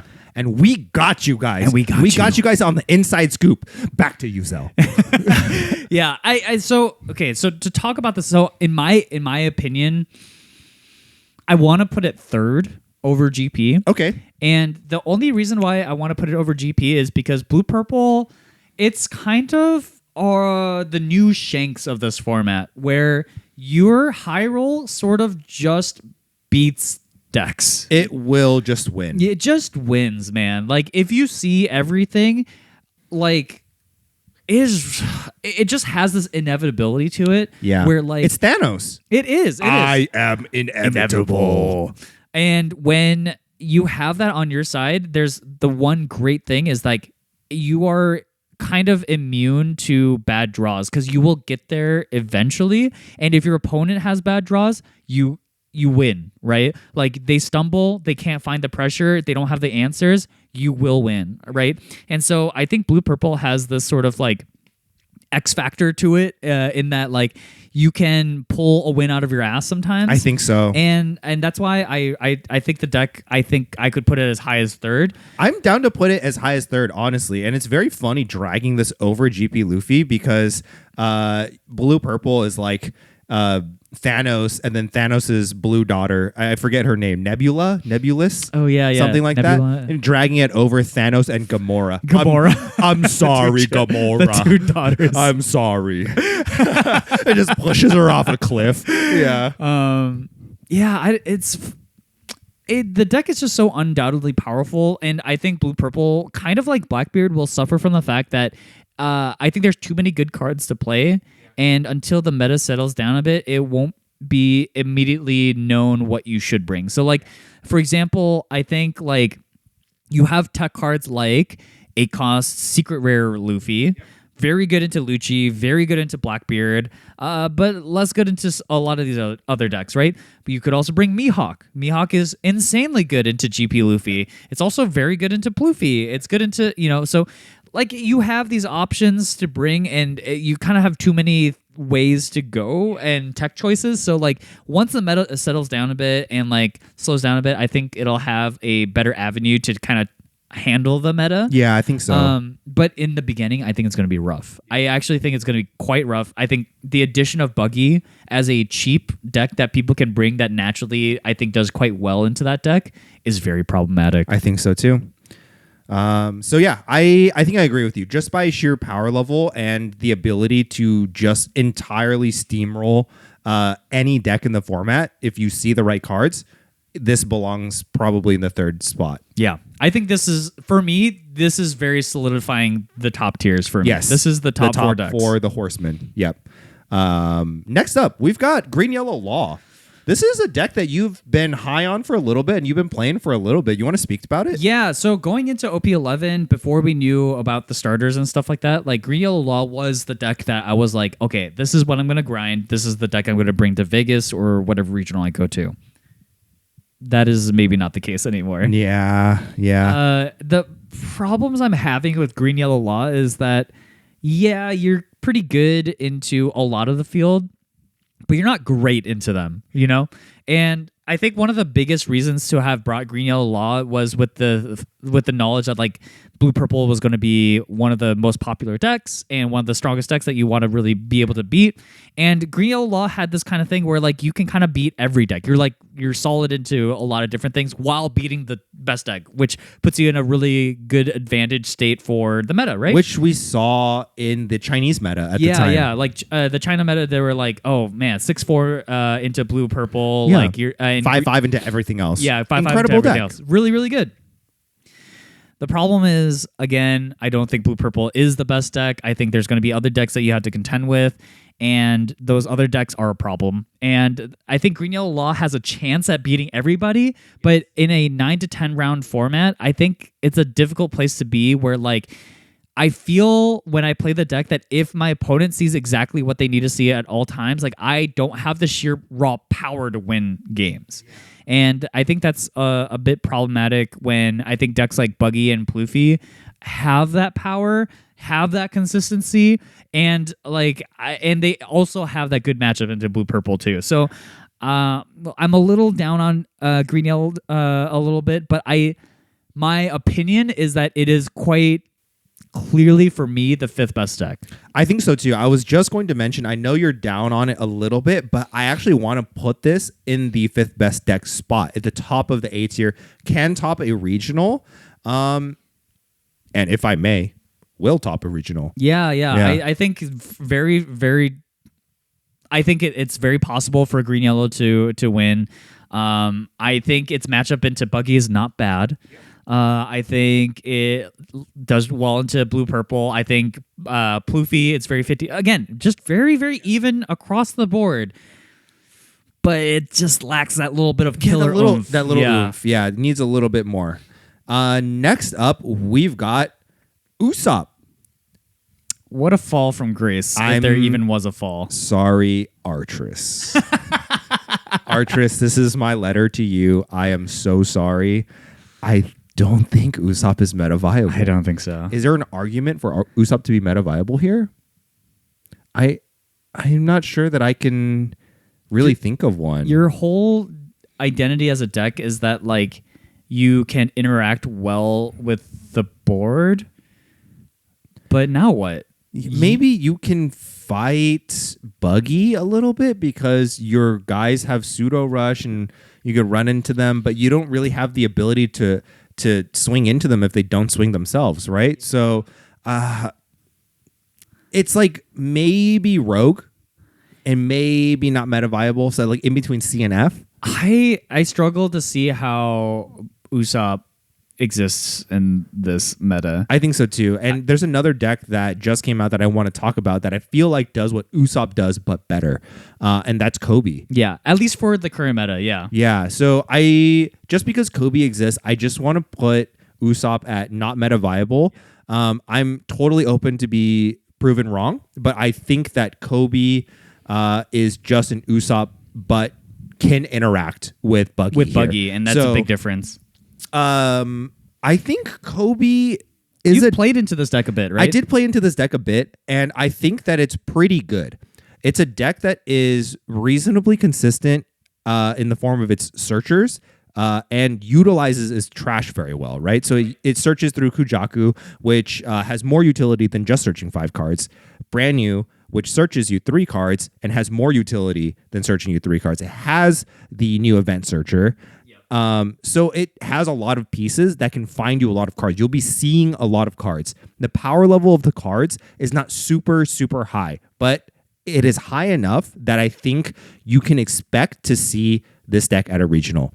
Can it top? I think yes, it can top, but it would be harder than a Shanks or Lucci, I think. So if we were to put this in A tier, like at the very dingling of A. Yeah, the bottom of A tier or the very top of B.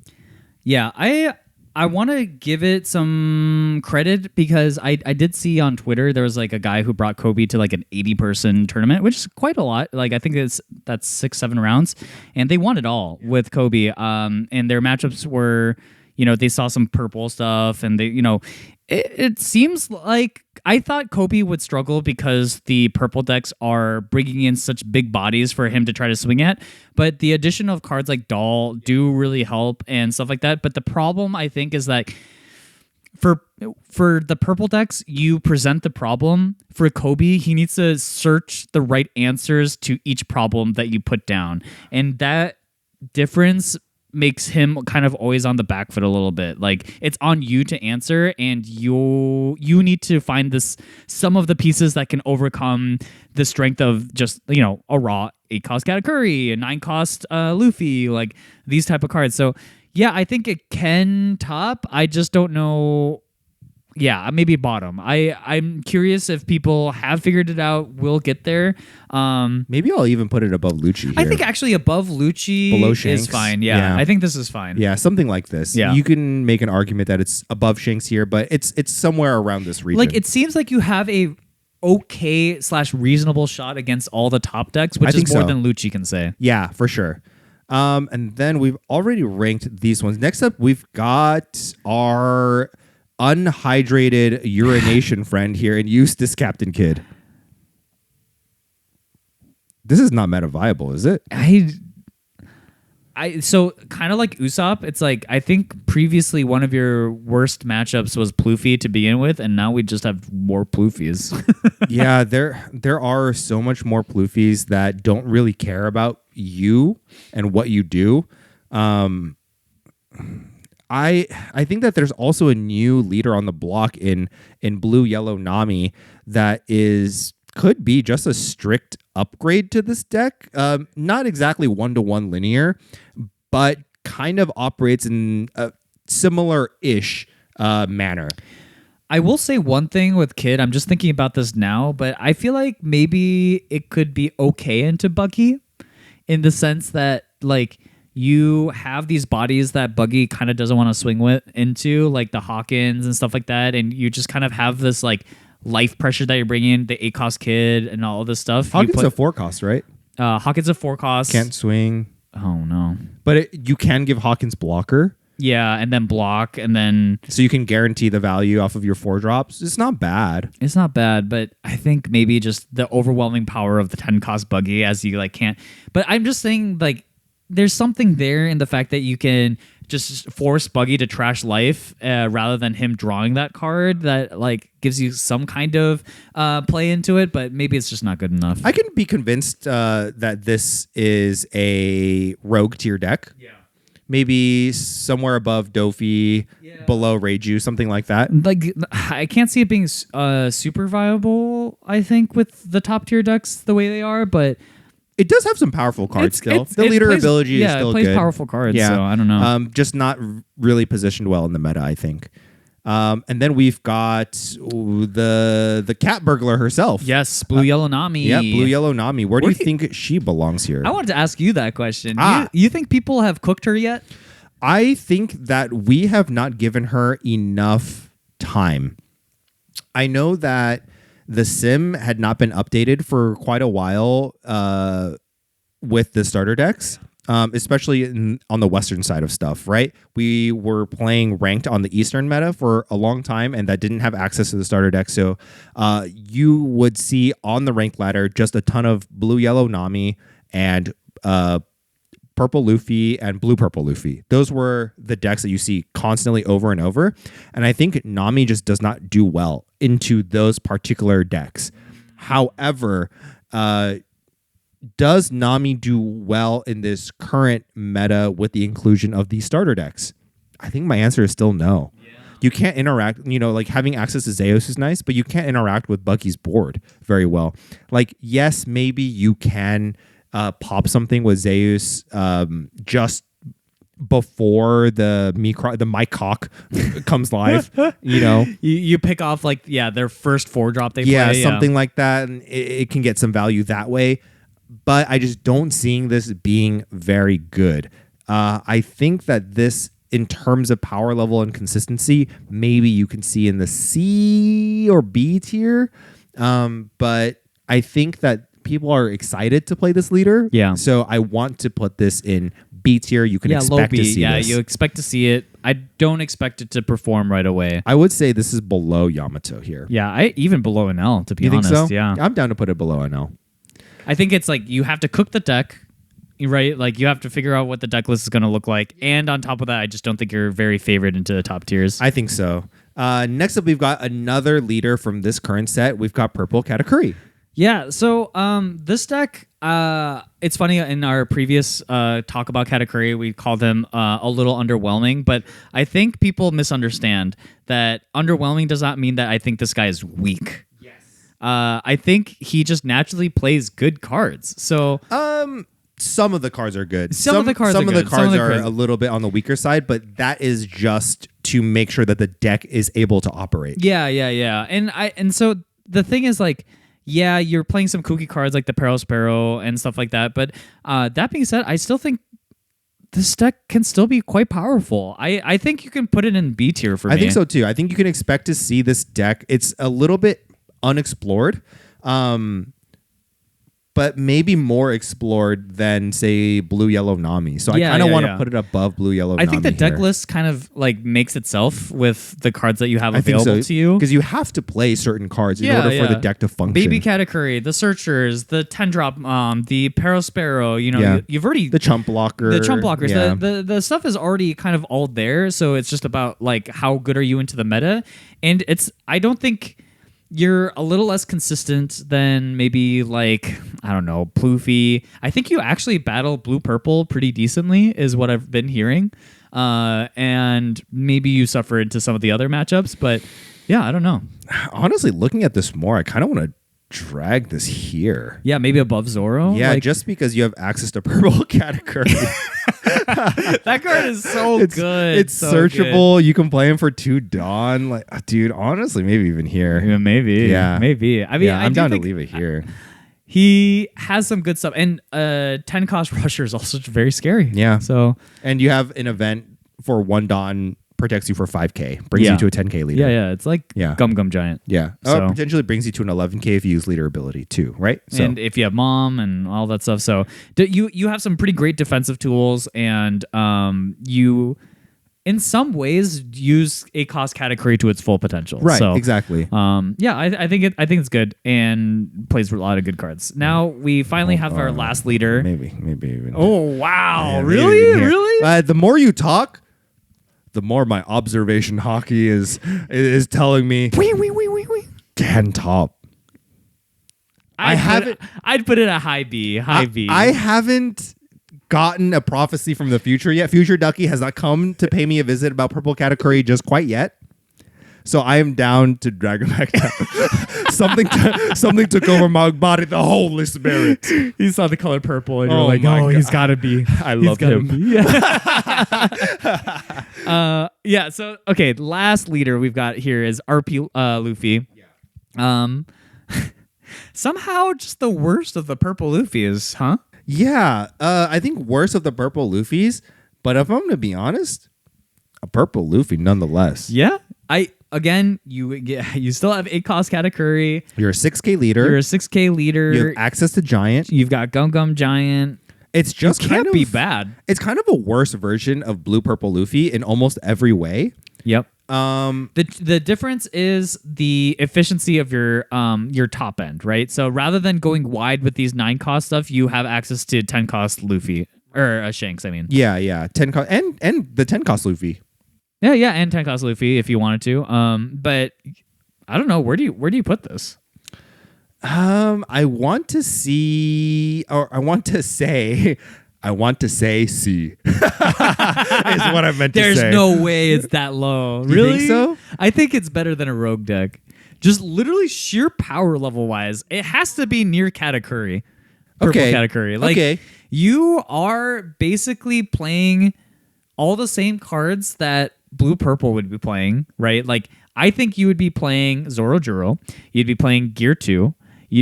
Does Gear 2, you just have to be multicolored, right? I believe that's the case. Yeah, you just have to be multicolored. So you're probably playing that.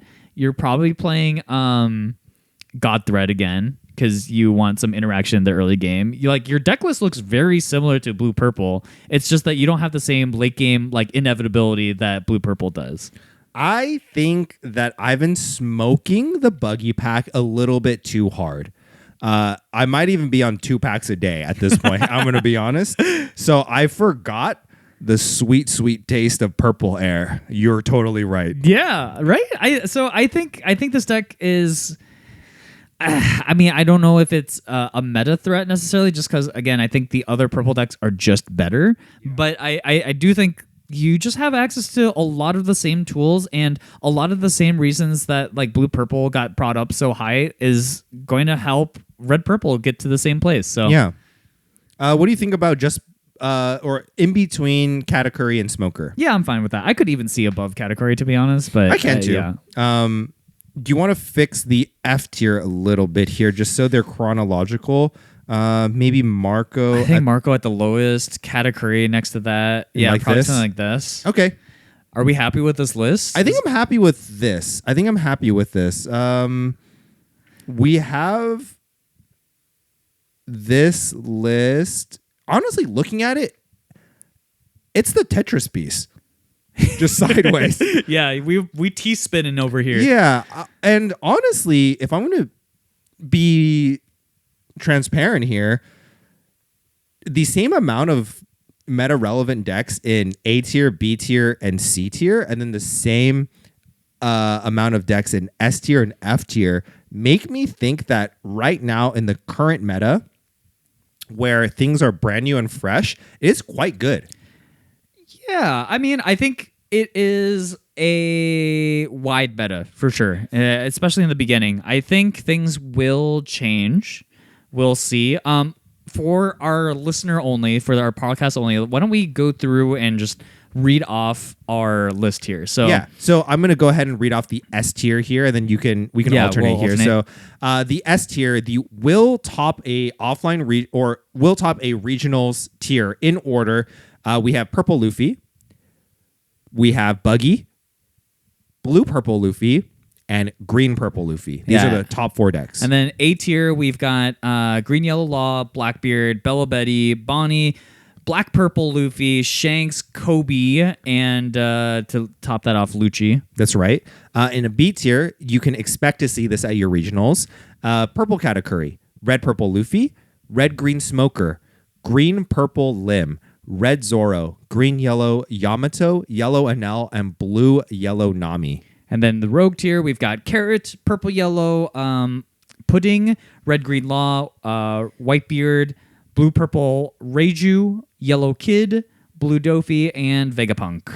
And we've got the F tier, not meta viable tier. We've got Blue Nami, Blue Black Usopp, Yellow Katakuri, and Red Blue Marco. Yeah. So yeah, I think, like you were saying before, I do think this early meta is the most exciting. I think just in general, my excitement has been high for this just because, like we were saying even further before, this is the brand new format. This is the first time we got to sit here and just cook the meta ourselves, right? And we got a little bit of training wheels from Japan, so we got a little bit of a sniff of what this meta was going to look like. But in the end, this meta will be ours and ours only. Yes, and brand new.